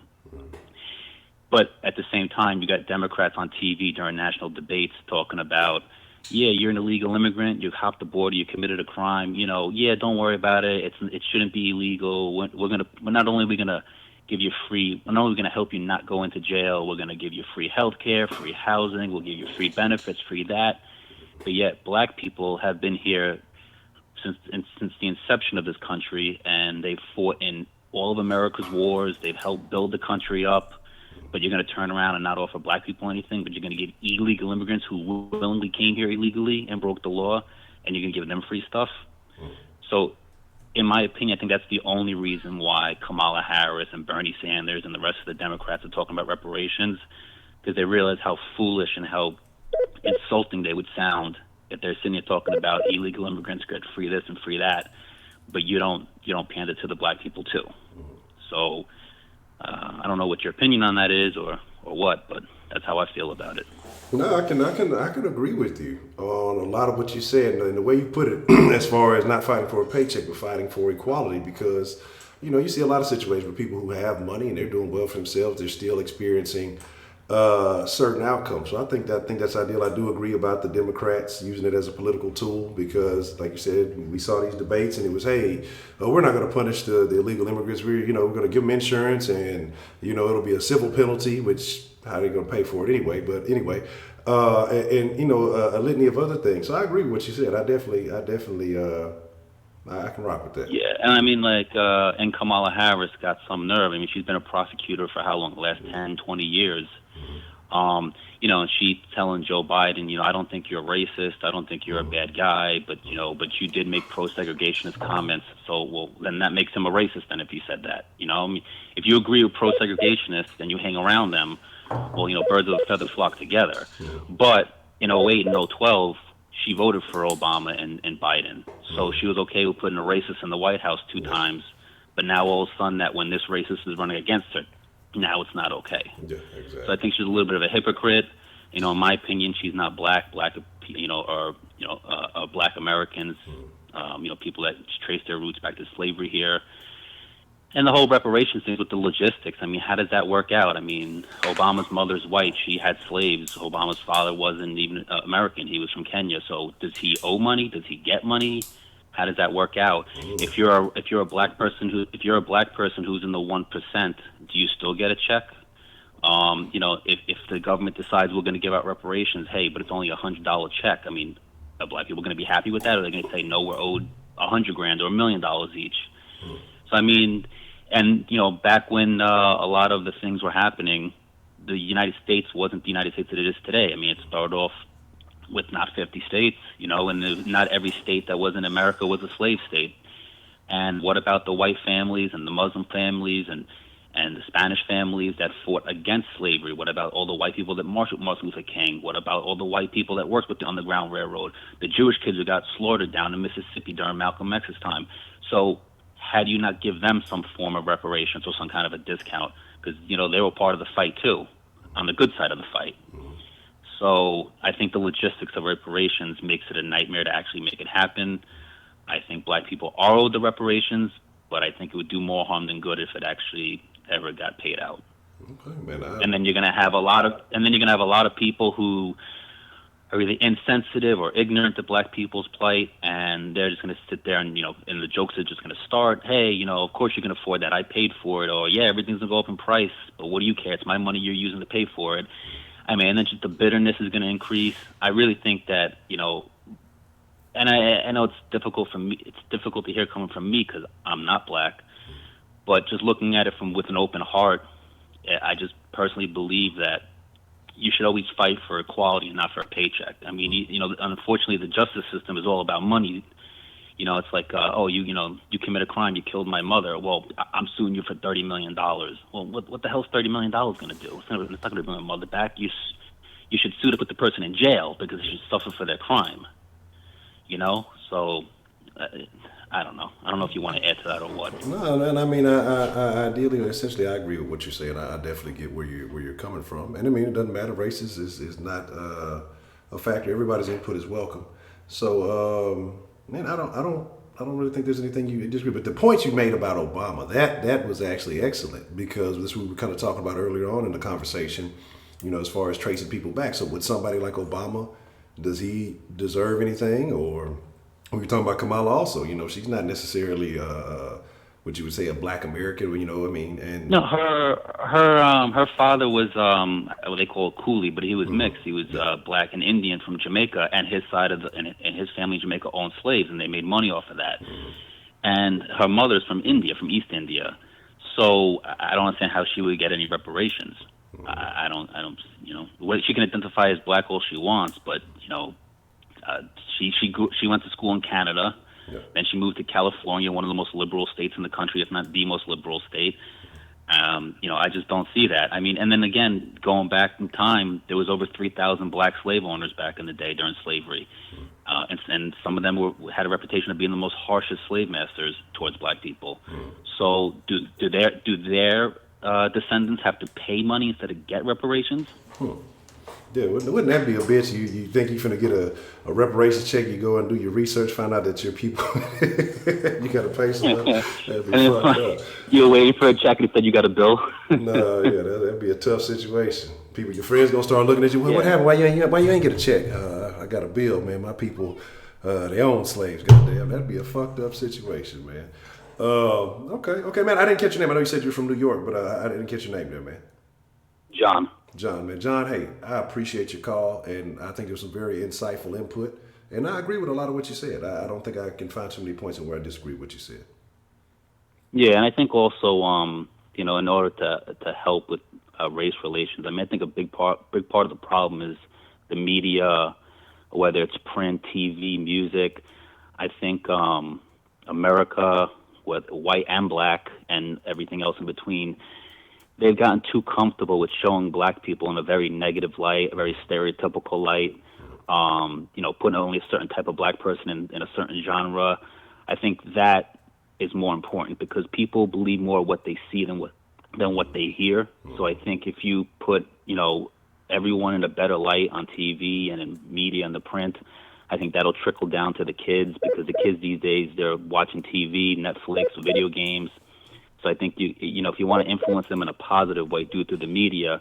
But unfortunately, the media makes money through division and drama, so they're not going to do that. But I think that would be a very big step to bringing a lot of people closer together. I think a lot of this stuff is all a lot of this negativity is not all, but a lot of it is based off of ignorance. Exactly. I think once you get to know people and you realize they're not as bad as someone told you they were, or oh wow, these groups of people like the same things that I like. We have something, we share some commonality. You tend to appreciate people more, and you tend to like them more, and you know what, you can learn something from them, and they can learn something from you, and then you can create a super culture. I agree. Okay. Yeah, I think people do need to take the time to get to know each other. That's what we're trying to build in this den community. Whether we all agree or disagree, I think it's all about getting a chance to hear the other side and get an understanding. You don't have to necessarily agree by listening to them, but so I think just but I think the issue. I think and I know I'm rambling here, but I think the issue also is, this is my personal opinion. I think mostly the Democrat side is being heard, and they're the ones that are doing a lot of the pandering. But when the Republicans speak on an issue, especially if it's some old stiff white guy, people don't listen. They only want to hear one side of the story. So it's like, I think if people did do their history, if people did open their mind and ears a little bit more, I think that I think we would make a lot more progress a lot quicker. But then again, I'm just some guy in New York calling. I'm not going to change everybody's way of thinking and listening, Absolutely. But anyway, thank you for taking the phone call. Good luck to you on the channel, and I wish you well, all right? All right, appreciate the call, John, man. Hopefully hear from you soon, man. All right, take care, bye. All right. Very interesting. I can't really disagree with too much that he said, so I definitely can rock with that. What's the motherfucking deal? Who do we have calling into the den this evening? This is Miss Grace. How are you, dear? Miss Grace. I love hearing Miss Grace. How you doing tonight, Miss Grace? Well, let me tell you, you just bring it out of the people. I'll tell you. You've got that power. But I just wanted to say that. Okay. Reparations is just another trick by the Democrats. If people need to quit letting them okey-doke us like they're doing and like they have been doing since the beginning of that party. Our people need to wake up. And what I like about your channel is that I see people that are on one side, but they can sway and they can see and understand the other side, because I came up being just a Democrat. And then when I was 18 years old, a couple of years later, I made myself an independent. And that's what I'm always going to stay, because I don't join clubs. Nobody is ever going to just get my vote just because of the color of the skin, just because of the party, just because of the gender. We need to hold these politicians accountable. First thing, we need to hold them accountable by asking questions such as, why wasn't reparations brought up with Obama? Your president. A black president, a so-called black president. Wait, that never even liked a black girl until he got with Michelle. Okay? I would have to ask him, why do you want illegals to come in? What is the reason for that? And why aren't you concerned with the safety of Americans? Who is sponsoring these illegals? Have you seen them? They don't look like they're dragging in here all skinny and hungry and things. They're partying and laughing and taking selfies with iPhones and dressed up and throwing rocks and acting all crunk and things. Travel all the time. If you believe all the stories they tell you, I got a bridge to sell you. Because my daughter and I, whenever we leave the country, and we'll be leaving again in August, this is what we do. When we get into our cab to go to our resort, we go, what story are we going to hear now? And they always go, I got 25 kids. And they always come up with these stories. They think we're damn fools. Yes, there are people that live a much more horrible life. But don't believe all those stories. They're told what to say, and they're being sponsored. Who's paying for the gas of those trucks that are driving them here? Yeah, who's paying for the gas? Who's paying the drivers? Who's buying those iPhones? Who's doing it? They're being sponsored. We've never seen this before. These caravans that are coming in like this. And then it's a setup. Because they're making it so crowded over there at the borders, and then so they can say Trump didn't do this and Trump didn't do that and doesn't have enough beds. And then when we try to go and buy some beds, they say, nope, we're not going to sit there and sell any beds to them just so they can complain. They create the problem, and then they complain to Trump that there's a problem, and then when he tries to fix it, they say, nope, we're not going to help you fix it. Then they complain about the problem again. So it's going round and round. We need to wake up and see this. And how come everybody go back and look at the tapes? How come Obama, Clinton, Schumer, Pelosi, Bush, all of them said the exact same things that Trump said? There were kids in like cages and things. They didn't have as much nice accommodations as they have now. All of this was going on, but now they're not opening their mouths. They're acting like what Trump is doing is so wrong. All of this has been going on. You go back and look at it. You can hear them. You watch. The words are coming out of their mouths. I always like to look and see, and they said the exact same things. Have you heard them on show?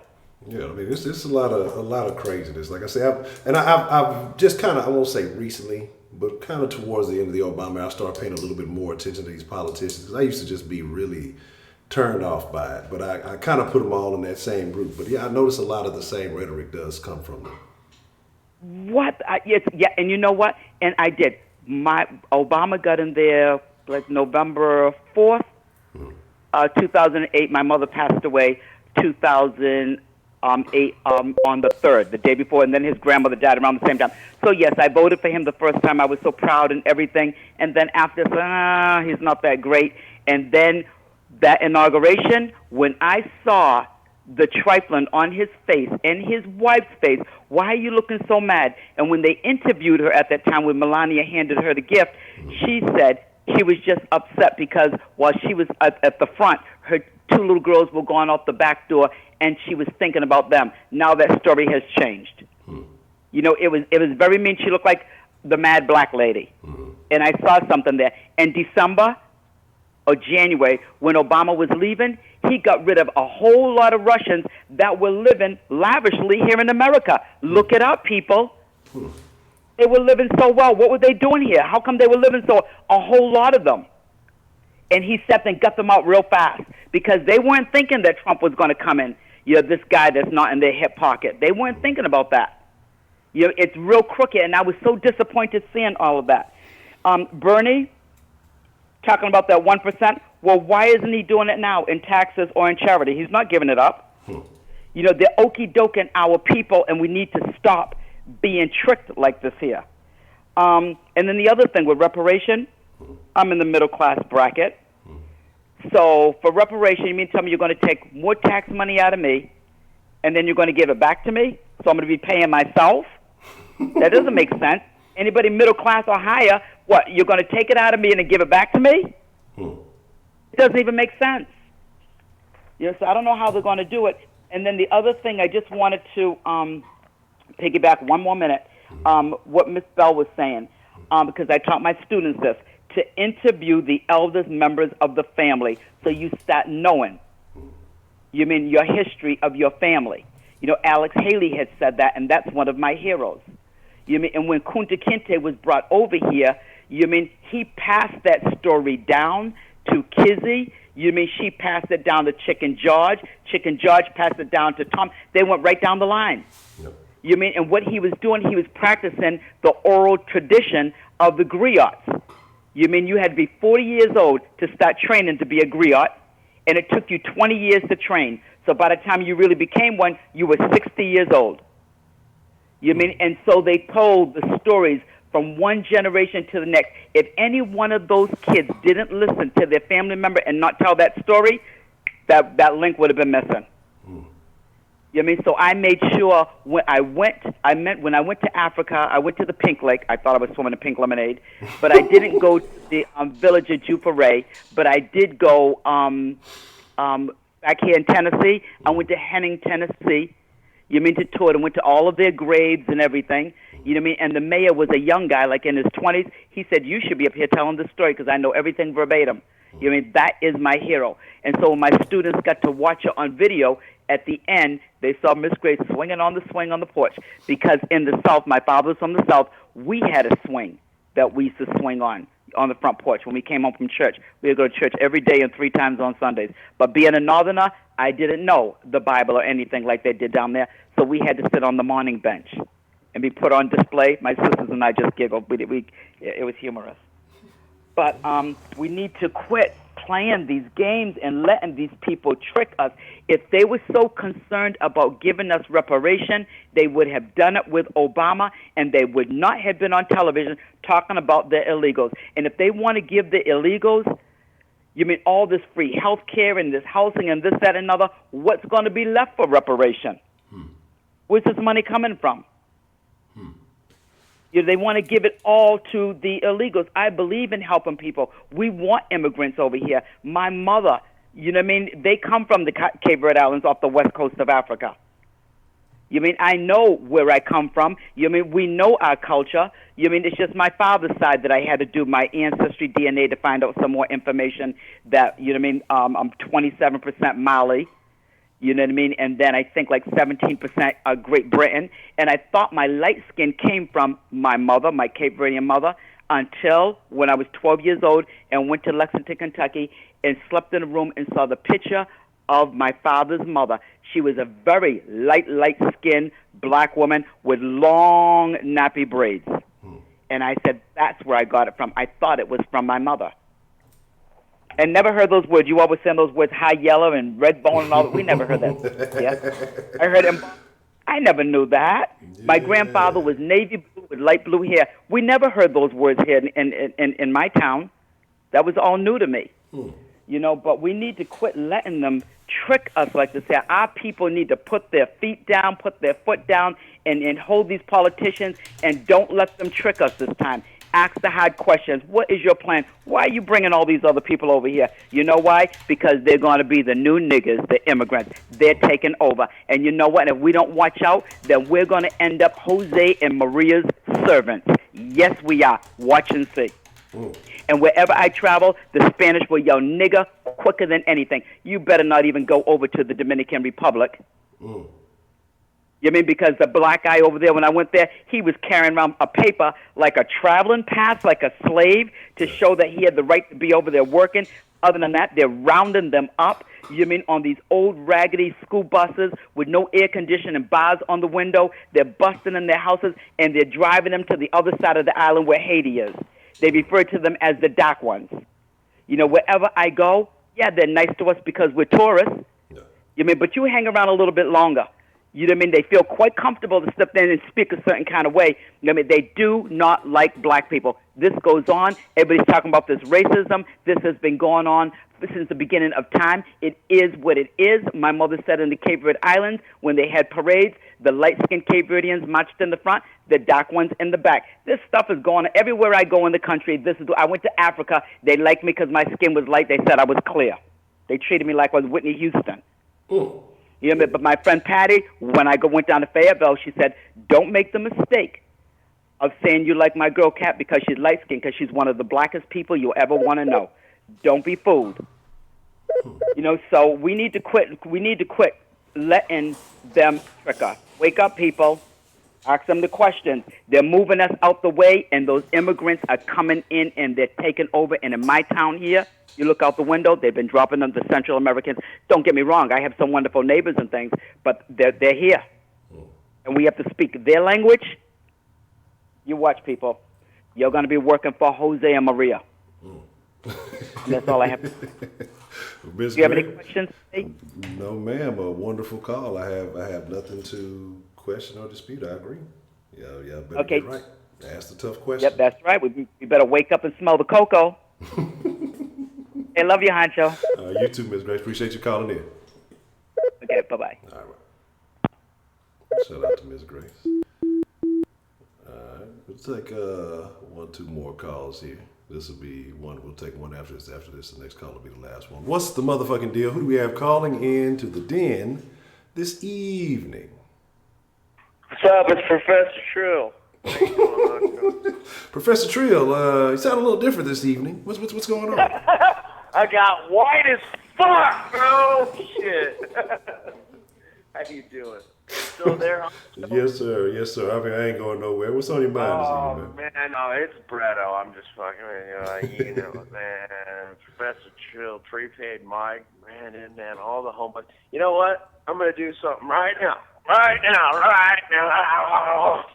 I'm going to go over to the chat log. Strawberry 32, what's up? Only one love. What's up? My name. What? He swallowed. Man, fuck you. My name. He swallowed. Bretto. Heidi, what's up? Nana, not Savage, Donald Trump. He's what's up. Fucking Shannon Jones. What's up? Oh, that's fucking Family Matters chick, huh? Yeah, she was in Family Matters. Fucking Shannon Jones. I swear to God, her voice sounds too much like the chick from Family Matters. I think it's her and this guy. What's up, Brandon? What's up, Colt? What the fuck, Culture and Anal Bust? Fuck! That's a weird fucking name. Nana Dan, Strawberry. Oh, I already said Strawberry. My Bella, Southern Style. Okay, Nacho, live stream, female pimp. Man, all right, I can't name everybody, man. There's too many people on. I just wanted to shout out to everybody because I wanted to be generous. Okay. I wanted to be nice to everybody, you know. But when it comes to reparations, they fucking suck. No, but fuck reparations. And what's up with that one caller that kept on fucking giving you Bible quotes, bro? The fuck was up with that shit? Well, she Who was that? backing her beliefs and what she feels. So I can't hate that. I mean, if Well, no, that's fine. That's fine, but she reminded me of the mom from Carrie. She was a creepy ass fucking religious lady. Just kept on bringing up religious stuff, and I was like, no, I'm not having it. But anyway, we're talking about reparations. Reparations, Honcho. Reparations. Okay. So I had to write this down. I'm probably going to get called racist by some people. Some people are going to say Bretto's fucking slave running or something, is what I'm going to say, but it's not true. I'm not racist. Or else I'm going to be calling up the den. Right, Honcho? Right. Okay. Now, I hope this is in the right order because I wrote down some shit. Okay. Now, if you would vote for somebody because they're offering you reparations, you are a piece of shit. A piece of shit. Honestly. And I want to say another thing. If we're going to talk about political correctness, I think it's racist to offer black people reparations. Because what they're trying to say is that you won't be successful unless we give you money. You're not smart enough to make money on your own. You need us to give you money, you piece of shit. Honestly, I mean, let's be real here. They think you're fucking dumb. You need to stand up and stand tall. Don't surrender. And then, what did they say? Okay. So what if somebody was an ancestor to a slave who is treated the worst of the worst, Honcho? Imagine that. But you won't get the reparations because you're not black enough. Do you get what I'm saying? Yeah, that's what we've been trying to figure out. What is the measurement to receive but what if reparations? your family, like what if your ancestor, like your great-great-great-great-great-great-grandmother was raped, sodomized, tortured constantly, and yet you're not going to get anything because you're not black enough? That's fucking stupid. But what if they give the money to some guy who is, or girl who is more a black enough percentage to reach the requirements? But what if they were treated properly? Because not all slaves were treated badly. That's what some of you guys need to understand. I don't want to say this word, but you all know what it means. There's a word called the house N-word, Mm-hmm. Yes. and they were treated very well by their slave owners. Mm-hmm. But what if the house N-word is getting the reparations, but the other people that were being tortured and raped and just treated poorly aren't getting them? Because now in this day and age, they're too white to get it, or whatever minority they, or whatever race they are. Who no fucking knows? But they're just not black enough, so they can't get it. So that's what pisses me off about that too. And you got to think of that too. Like you, I mean, honestly, let's think like if we went back 200 years, and then this person's ancestors, she was raped and tortured and burned daily. But then this guy, who was a house N-word, he was treated better than the fucking homeless people of that time era. You know what I mean? There were. I mean, you can say whatever you want, but there were some. I know a lot of that kind of shit. But I mean, like, there's some people that, I mean, they were still slaves. They were treated poorly, but the house N-words, and we all know this, they were treated, well, a lot better. Like, they got to actually sleep in the house. They got to eat the good foods that they were cooking and all that kind of stupid shit. But that's what I'm trying to say. Like, you don't know. And, okay, so I talked about that stupid shit. And I know people might hate me from talking about reparations, but I mean, honestly, dude, it's stupid. It's fucking stupid. Because check this out. The reparations were started by the government. Because they want you to fucking just think like, okay, well, the only way you're going to make money is if we give you money. No, you can't be successful. You can't take us over. You're not smarter than us. You just have to take this fucking money. Just shut up. You're not smart enough. That's what the fucking government wants to fucking do to you. But you're smarter than them. Don't fucking submit to their fucking tyranny. Don't do it. You really are. Don't let the fucking government tell you you're not as smart as them. They're the ones that want to give you the fucking money. Right? But check this out. Somebody wrote in that fucking, they were like, how do you feel about, like, debt? Like, because we were slaves, and you owe us something. Okay. Let me answer this. America doesn't owe you anything. Not a goddamn thing. Because none of your fucking ancestors were alive. Were you alive? Were you a fucking slave? Was your mother a slave? Was your grandmother, grandparents a slave? Even if they were, I mean, you weren't, so why the fuck should you get it? No, that's fucking stupid. If we're really going to talk about reparations, I think the Jews in Germany should probably get it, because they're still alive. You know what I'm saying, Honcho? They're still alive. They lived through that shit. Okay, so I got a question for you though. Okay, and this is where I think that we have a conversation, because this is kind of where I look at it. So you don't think that the effects of Jim Crow and those type of laws had a negative effect on black people and their ability to, you know, achieve certain things in society? I think they do. I think that it did, definitely. Okay. So what about the people who... Jim Crow did, of course. Hell yeah, dude. Okay, so what about the people who are alive today? The black people, but that was then, though. But what about the people who are alive that are still, you know, alive that kind of went through that? Should they receive some type of accommodation? Not necessarily their... what's the word I'm looking for? Their successors, but should those people who suffered through that, should they receive some type of compensation? Well, that's another argument that I want to bring on right now.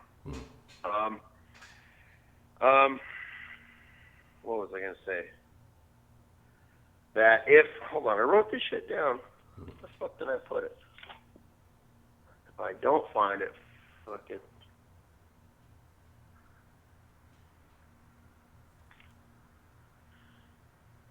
Okay. Now, I think we should give those people money.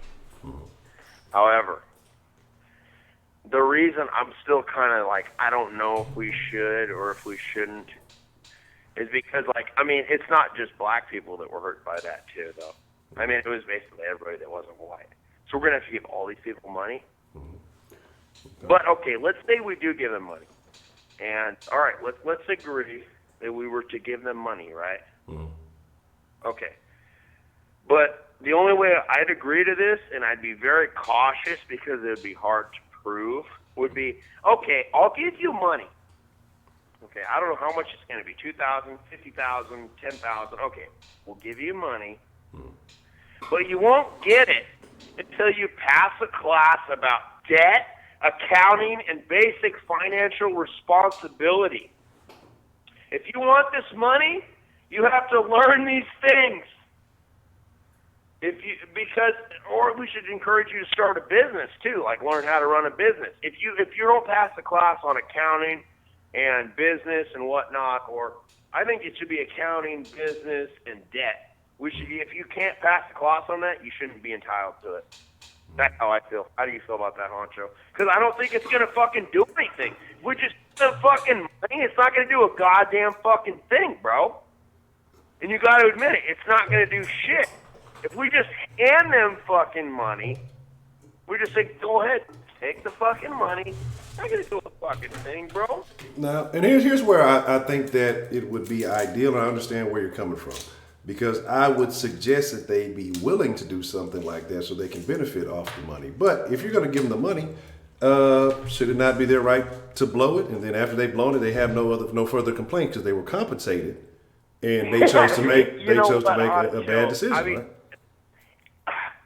But that's two different arguments, though. Because you're talking about Jim Crow. Mm-hmm. That's different than slavery. Yeah. That's a whole lot fucking different, dude. You can't compare the two. All right? Being forced to not being able to ride on a bus with somebody or sitting in the back of a fucking bus is different than being whipped and having to work fucking every fucking day nonstop. That's a whole big fucking difference, bro. So you can't give me that shit like, oh, well, the Jim Crow, like, it's different, bro. Slavery was much worse. Like, you couldn't leave it. You were a slave. You were property. There's a big fucking difference. And nobody should be able to compare the two fucking things, dude.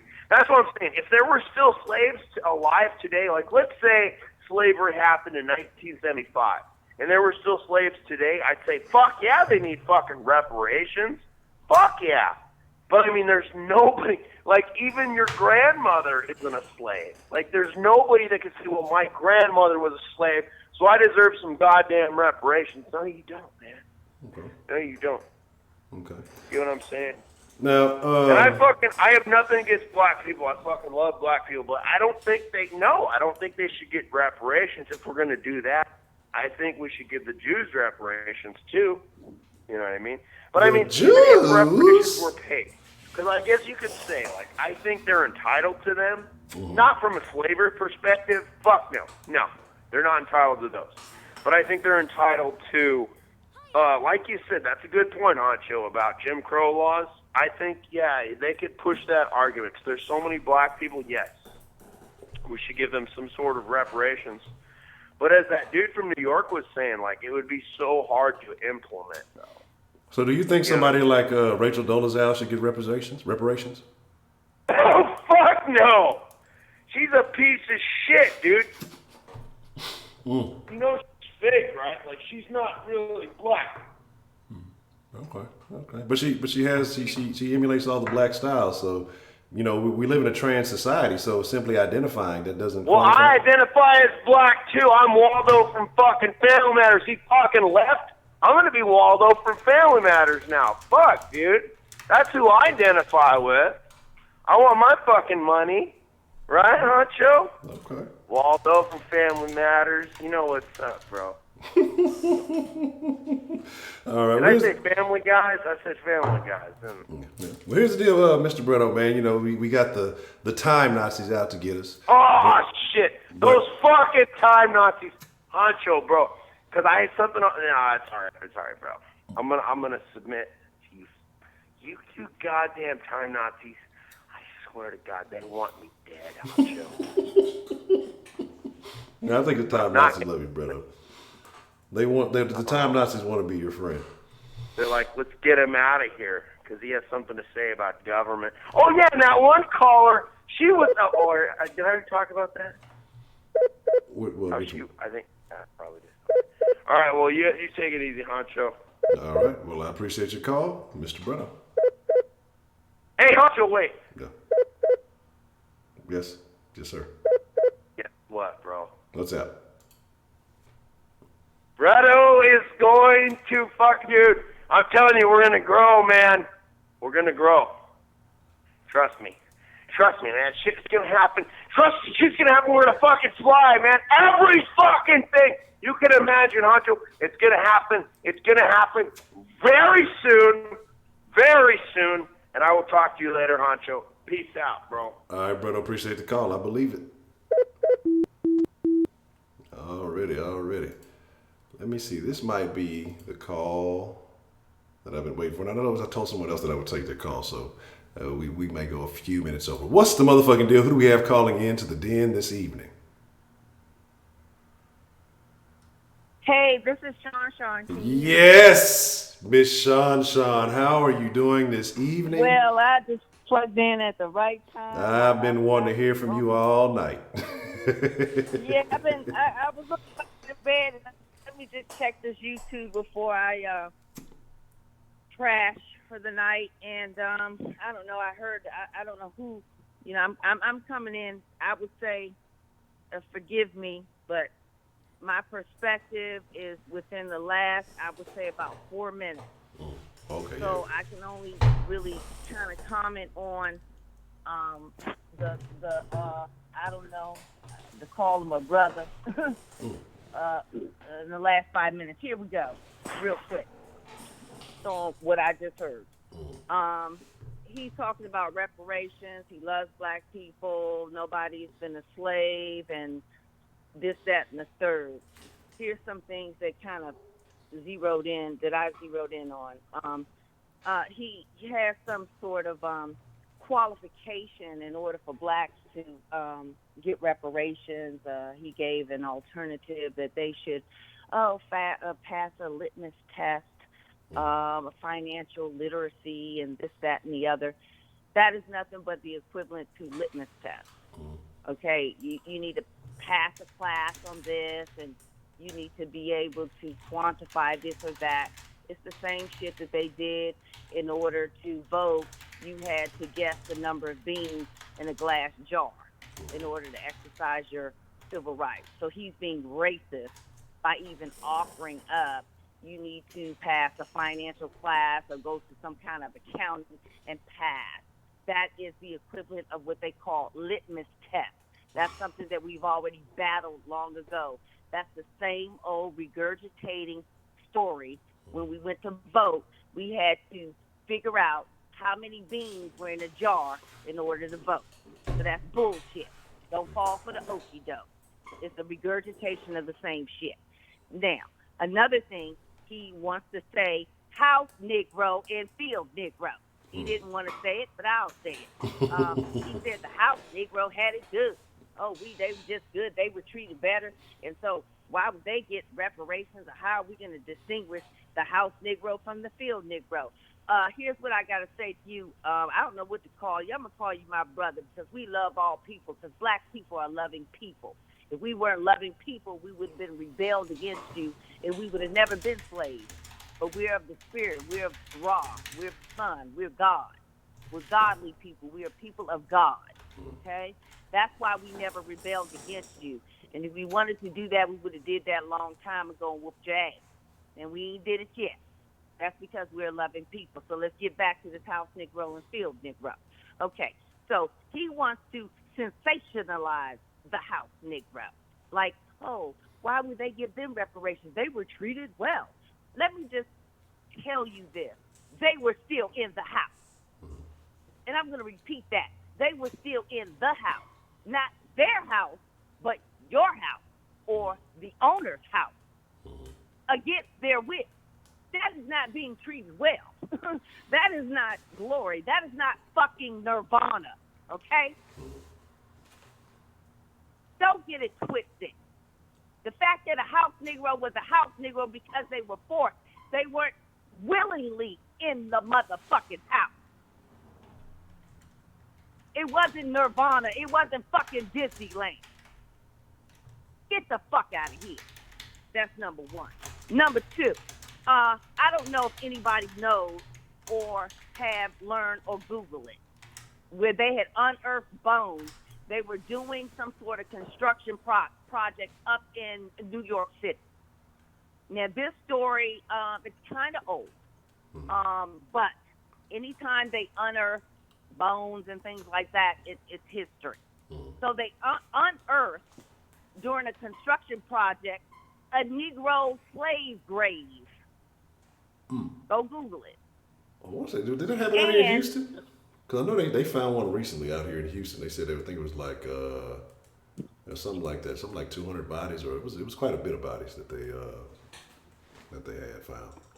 Let me tell you something. We ain't doing nothing. We are at the beginning of our history. That's why we need reparations. Yeah, they probably unearthed some in Houston, but in this one, it made news. They unearthed it in New York. And there's probably so many unnamed graves because they treated us like shit. Where we didn't have our graves. You could only, if you digging up and trying to put up your gentrification and all your big condos, and you digging in unmarked territory because we weren't given the respect of even a fucking grave. So don't fuck with me. You don't even know you digging up our graves because you just threw us in like a mass grave. Unmarked. That's the respect that they had for us. That's number one. Back to my story. New York City.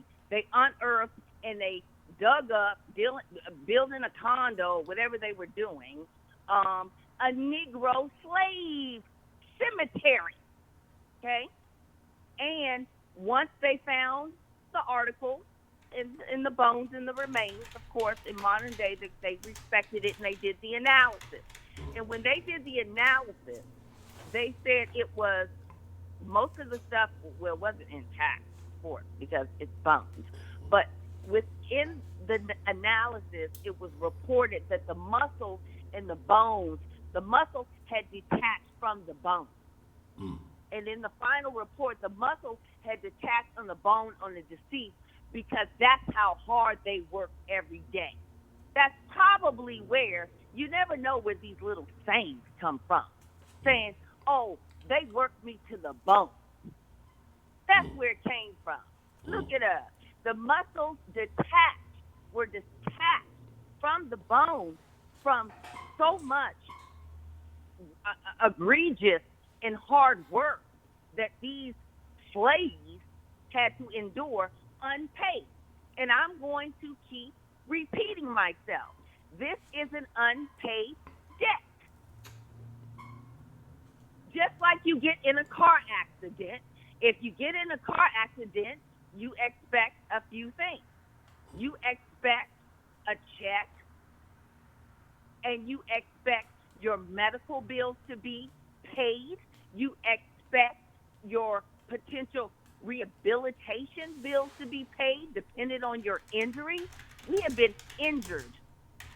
This has nothing to do with anything else, number of years, or anything. It is a debt. And if you have a debt, you have to repay it. And you just can't cherry pick what you're going to pay for and what you're not going to pay for. And you can't just say, oh, this was 200 years ago, 150 years ago. Oh, let's just throw this out the window. It's just too old. Okay, so if that's the case, let's throw the Declaration of Independence out the window. Let's throw the Constitution out the window. It's just too fucking old. We're not going to live by those rules. No, you don't get away with that. You don't get away that easy. It's about accountability, and the debt must be paid. Another thing that I just recently read, this is literally in the past 2 days. The Catholic Church, a new court ruling has opened up where Google that, Catholic Church ruling, some judge ruling, I don't know, it literally was in the past 2 days, has opened up for any person who has been a victim of sexual abuse under the Catholic Church, that there will be no, what do they call that, statute of limitations. The gate is wide open. I'm going to repeat that. So if the Catholic Church can go back, no statute of limitations for the injury of child abuse. This has just hit the scene last 2 days. That means I don't care if you're 50, 60, 70, 80 years old. The judge ruled if you have been a victim of sexual abuse under the Catholic Church, that you should come forward for your reparation and compensation. So why is it that, okay, so we're talking about these incidents. Why is it so unusual, or why is it being sensationalized? Because we are asking for the repayment of our injuries, where you see examples of that going on all day in modern day. But when it comes to us, it's a problem, because what it is, it's a deep-rooted hatred. It's the hatred that we're trying to get beyond. It's a deep-rooted hatred against us. Everybody else, the Japanese can get reparations. And then back to, the Jews, we even paid reparations to the Jews.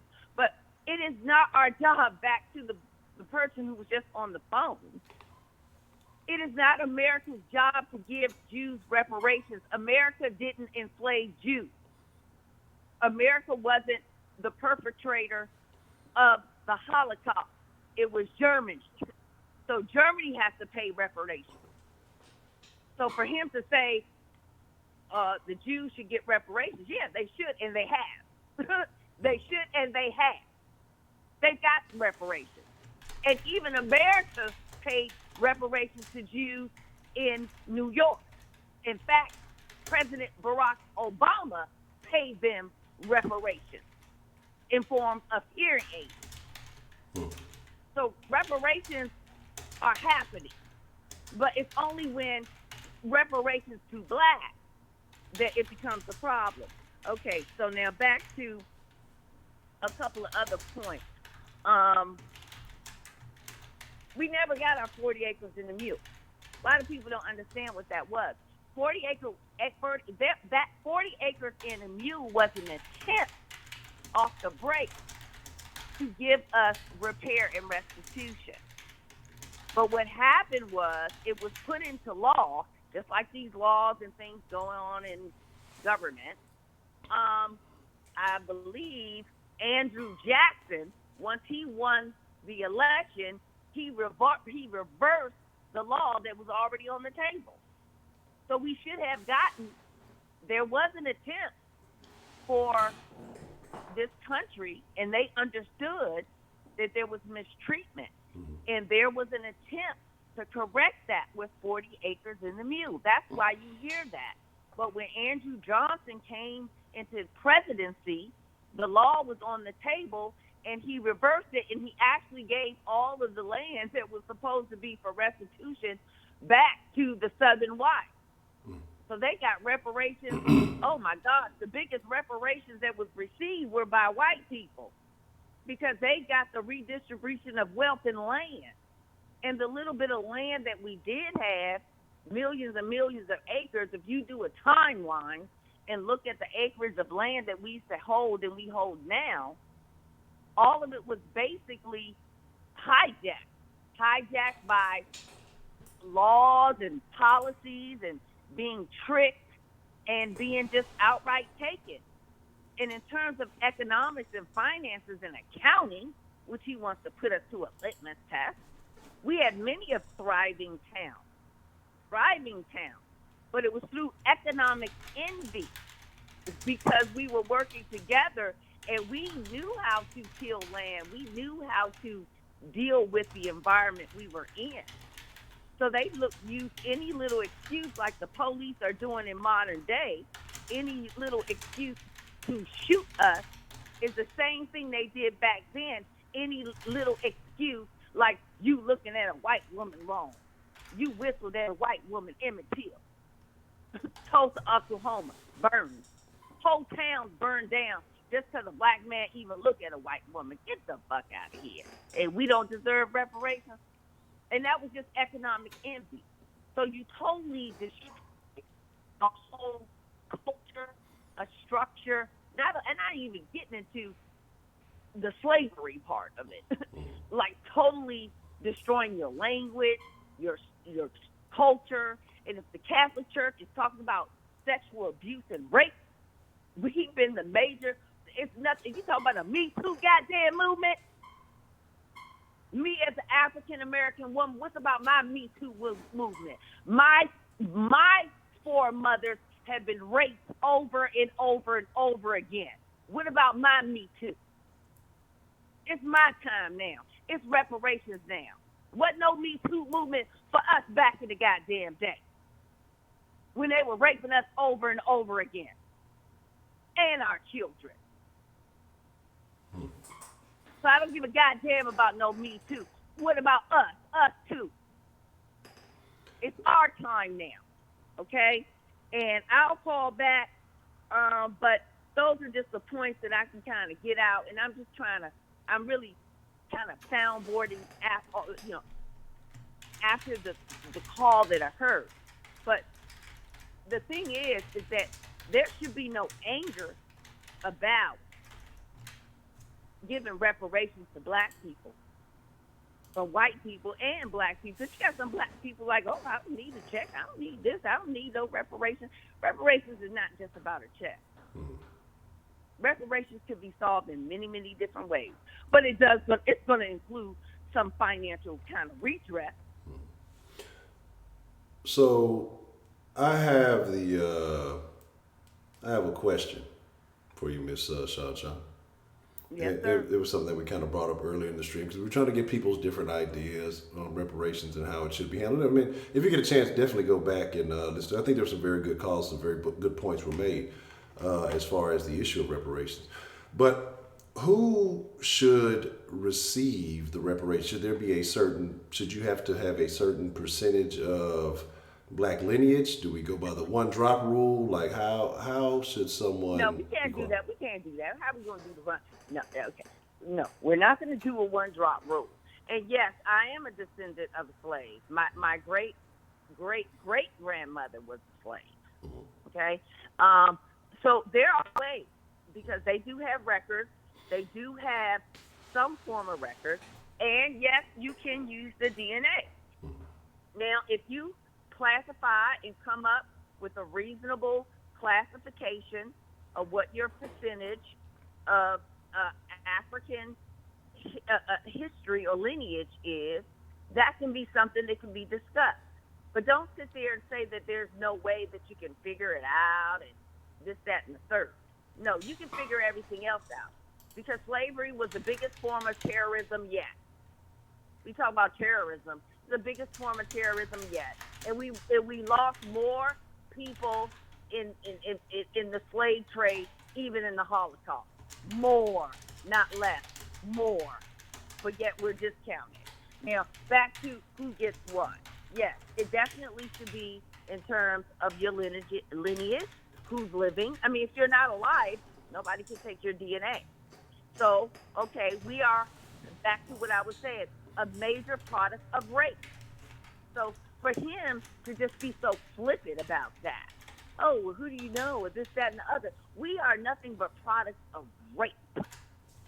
That's why I'm really trying to drive this home, all this big Me Too movement or whatever. What about the rape of our ancestors? We didn't have no Me Too movement to advocate for us. Look how up head over heels, and everybody's in an uproar. All this uproar. Where's the uproar for us? Get the fuck out of here. Now, back to the lineage. Now, if you, depending on the percentage, like he was saying to his, the brother, I don't know who he was. Anyhow, how do we find out? Or how much black do you have? Are you black enough? Are you white enough? I think he was talking along those lines. Okay, yeah, you got to be black enough. Because if you don't pass that litmus test or the DNA test, not litmus, let me just retract that. Litmus is not a good thing. DNA. The thing is that if you were white enough, that means you enjoyed your white privilege while operating and living your lifestyle within this country. So 9 times out of 10, that's when you get, some people, even black people, talk about they don't want, reparations. So sign your waiver and don't get it. But a lot of people, they've enjoyed white privilege. So you're not just going to jump on no bandwagon talk about you need some reparations now. No. Because the color of your skin in this country, this is not anything that we dictated. This is not anything that they legislate. This is the way you've operated your country. You operate your country by the way somebody looks and the color of their skin, not by their merit and not by their capability or qualification. You look at them instantly. I can't hide my blackness. It's something that I cannot do. But yet, this country constantly demonizes me for my blackness. That's something I can't control. But if you white, you can pass for white, and you can get the privileges of white. So if you don't pass the DNA test, then you don't get no reparations, period. Put a percentage on it, 35%, 40%, whatever the percentage is. If you put that percentage on it, it's going to capture those who were part of the mid-Atlantic the slave trade. Based on the DNA, there's no getting around that. And if you're blended out to 20%, basically you've been receiving white privilege. So you don't get reparations. Okay. I got one more question for you. And it says, what are your thoughts basically on the lack of the discussion of reparations during the debates? Oh, that was nothing but bullshit. Okay. Let me just say 2 things. Here's why I say it's BS. It was BS because they didn't have authentic scholars or subject matter experts on the topic of reparations. Those were just a few people that they pushed up, but these people that they pushed up doesn't have a history, a long history of study or anything on the matter. It was nothing but emotion. It had nothing to do. Normally, when you have a hearing, you want to hear from the experts. The only expert was ta-nehisi Coates, and I wouldn't even classify. I would say he's a semi-expert. He's an NYCU professor. He wrote an article, and the doctor, the economist. Those are the 2. I can't even remember her name. I'm getting a brain dead right now. But those are the 2 who could even halfway speak on the topic of reparations. They did not pick up on people like Dr. Claude Anderson, Ralph Ellison, Randall Robinson. There's so many other people who have written and are scholarly and who are actually doctors who have worked and really understand the topic. They just pick any Tom, Dick, or Harry to show up there and like it was a circus. So, but at the same time, it's just feeding you something to make you, because see, this is what they do. This is how they took our land. They make you feel like they're doing something for you just to appease you. But really, the end game is to do absolutely nothing for you. But see, we done learned these tricks. We done been tricked over so much. It's every trick on every damn corner. So now, if you're conscious enough, you will understand those tricks. That's why we have to just stay prevalent. We have to keep speaking. And if there's no reparations, no vote. For the first time in my life, I never saw this in my life. I will not be voting. If you can't give me any kind of thing on reparations, you can get my vote. Y'all white folks can sit up there and tear the country apart, whatever, because we done been through hell and high water. You done tore shit up and down, and we still here. And like I said before, we ain't scared of Trump. Trump ain't least the ones that was whooping us in our back. We know how to deal with racism. We know it too well, all too well, which is actually unfortunate. But if you all don't want to deal with us, we ain't gonna deal. I will remove myself. I'm just removing myself from it.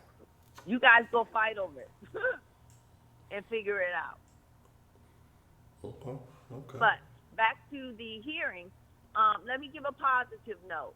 The fact that it was held, I think it was for showmanship.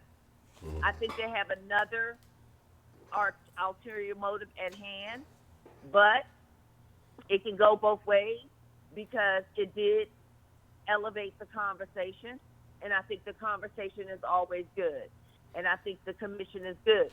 But we are way past a study. We done study everything's in the history book. What the fuck we need to study about reparations and slavery? What is it that we need to study? I mean, what other report do we actually need? The report that we need is to get the real history in the history book. So yeah, I do support a study and to correct all the incorrect information in the history book and all the injuries, and to attempt to craft some sort of language to address that for restitution. But in terms of the study, there's nothing I need to study. Whether or not, slavery was injury to black people, we all know this. So this is nothing but, smoke and mirrors. So we have to just keep the pressure on them to make them know, no, you are no longer going to trick us and fool us with smoke and mirrors like you used to take our land with the deeds and land grabbing and taking our land and our deeds and all that through the trickery in the smoke and mirrors because we were somewhat ignorant. We were ignorant because we weren't even allowed to read and write. They knew how to read and write, so they tricked us out of our land. They tricked us about a lot of stuff. That's why we got beaten to read and write, because they didn't want us to understand. They didn't want us to understand so they can continue to manipulate and take over everything.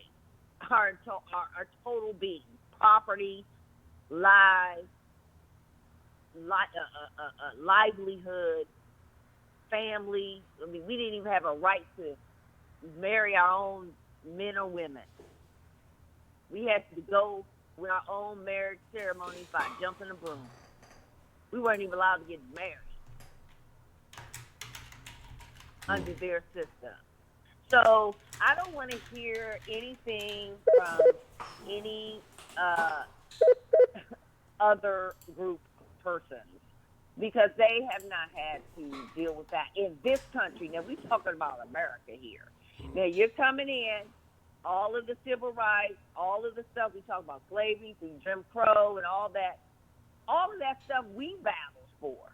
We battled for those laws. We are the ones, black folks, that got that in place that the other immigrants are benefiting from, including white women, because they are covered under the Civil Rights Act. And most of the major businesses and things that are under white women, they are going under as a minority business. That's a secret. They won't tell you that because they are classified as a minority, white women. And they're getting the business contracts, and they're getting all of the benefits under the civil rights law. Okay. All right. Anything else you want to add, Miss Shasha? No, I just can't even think right now. I just close it. I'll just look in the chat and see what's going on. And if I get all heated up, I was going to bed, I'll call back. But I think I said enough. Okay. Well, I appreciate you calling in. Look, I was definitely waiting to hear from you, so I'm glad you caught it towards the end. So I'm glad that. And I'm glad I caught it too. Thank you for the topic. Thank you. If you get a chance, like I say, check back and hear some of the previous calls. I think some people called in with some very good points that you may agree with. So if you get a chance, definitely check it out. Yes, I'm going back in the chat right now. Okay, thank you. Bye-bye. All right, thank you, Miss Shasha. All right. Now, I made a special exception. There was a gentleman who said he wanted to make a quick call. I don't know if he's still in the chat or not, because I'm actually about to wind it up. Because I told y'all 2 hours, y'all done got me going 2.5. But I had to hear from Miss Shanshan, and I gave her some extended time because, you know, I noticed she had commented on this topic the other day, and I wanted to address it. Shout out to Dan Strong. And let me bring that back. He brought up a very valid point, and then I'll speak on that. We're going to get ready to wind it down because I have to stay on schedule. Fortunately, I did my post-stream stuff prior to the stream, so I did save myself a little time. Dan Strong said, you have the power to demand something. The state of Black America is fractured. The Jews weren't, the Japanese weren't, the Native Americans weren't. They still aren't. And I want to say, Dan, thank you for that comment, because that is a big issue that we have going on when you compare the black situation to these other races. You say a Jew has money, they will come together, they will form a Voltron, and they will attack you and take you out. You will not survive. And then Ben Shapiro, he'll be the little head face of it. And, you know, and it'll be all over for you. So, you know, look, I understand, but I have to wrap it up. It is definitely, I have to stick by a strict protocol. And I've already over-exceeded that protocol. But here's what's going to happen.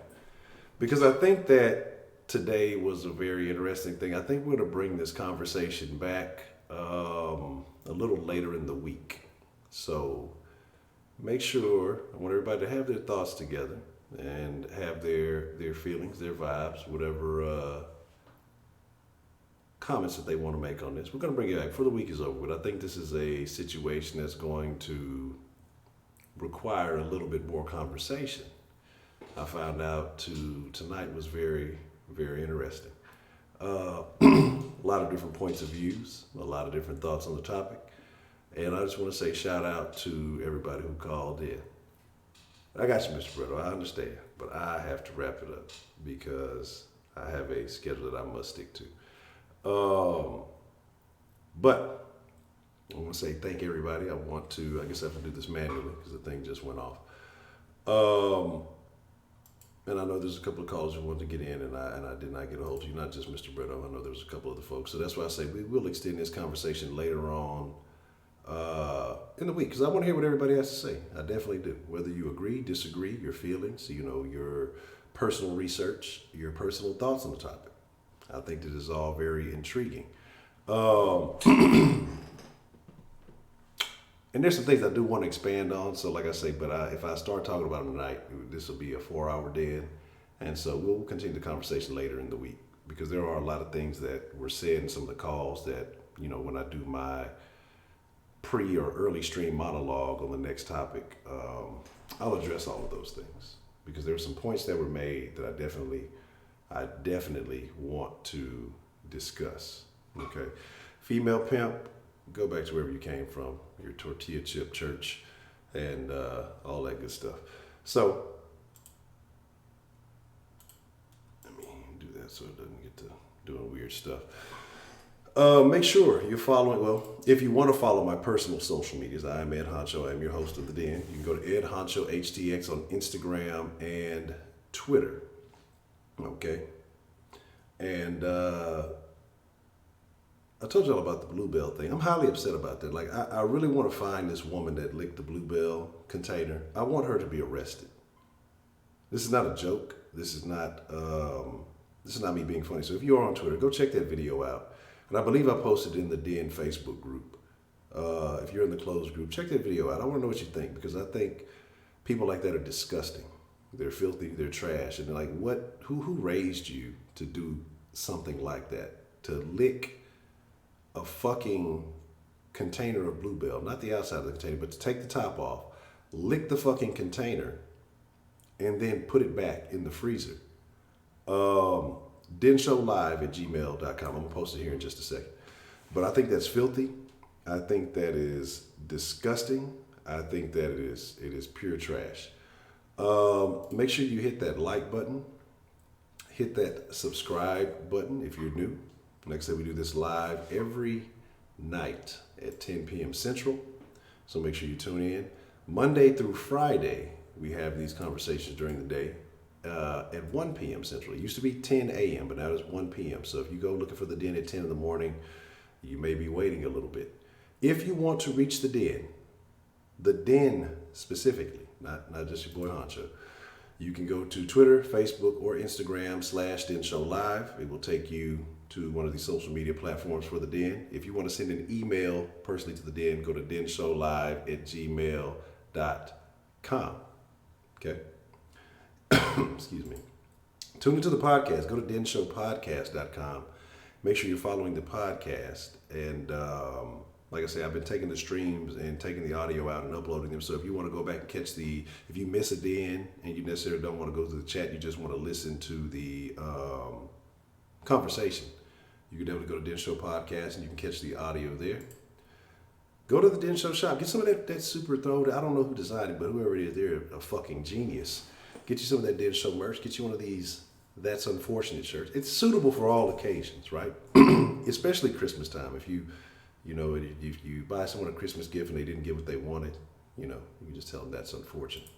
You can hit the Den line anytime, 833-284-3336, whether we're live, whether we're not live. You can send a text message.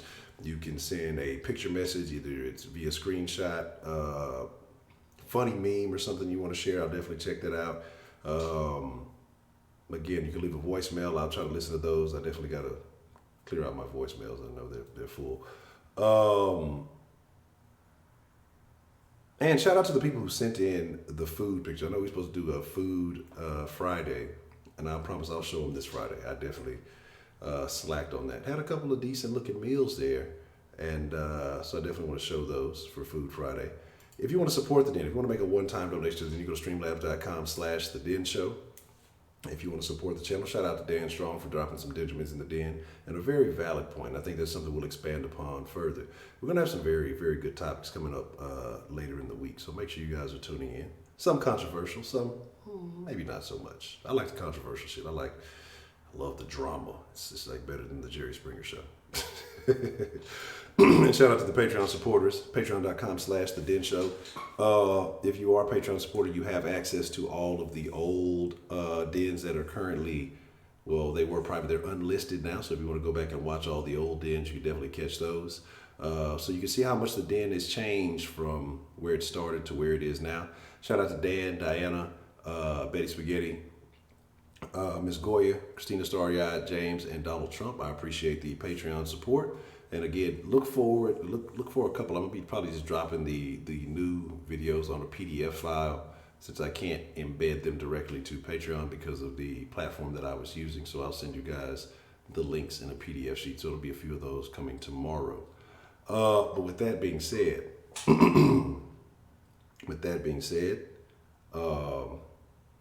you talking about? Sweetberry, whatever. That's why your pistachio account gonna be empty again.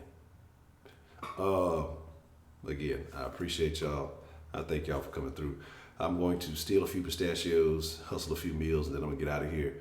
But thank you for coming in tonight. You guys are great people. You guys are amazing people. Whether we agree, whether we disagree, I love hearing your point of view. I love hearing the passion. I love hearing the emotion in the calls and the thoughts and things that you share.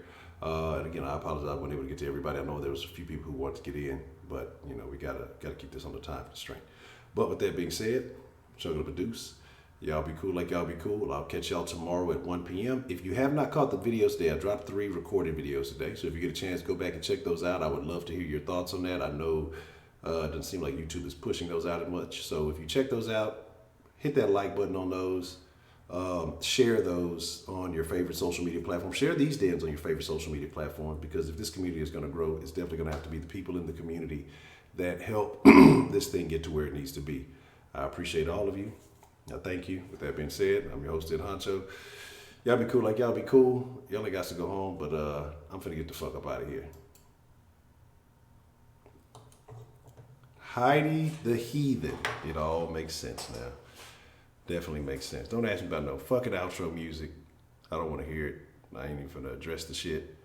I don't know where it's at. I ain't finna look for it. Maybe I'll fix it tomorrow. Oh, everybody's bad. Everybody's bad. I'm gonna be honest. Y'all get them reparation checks. I'm running up on all y'all with a super soaker. Everybody who got some weave in their head, I'm gonna put that super soaker to the back of your head. I'm gonna fuck your weave up if you don't come off that reparation check. I'm just talking shit. Don't hurt me. I'm gone.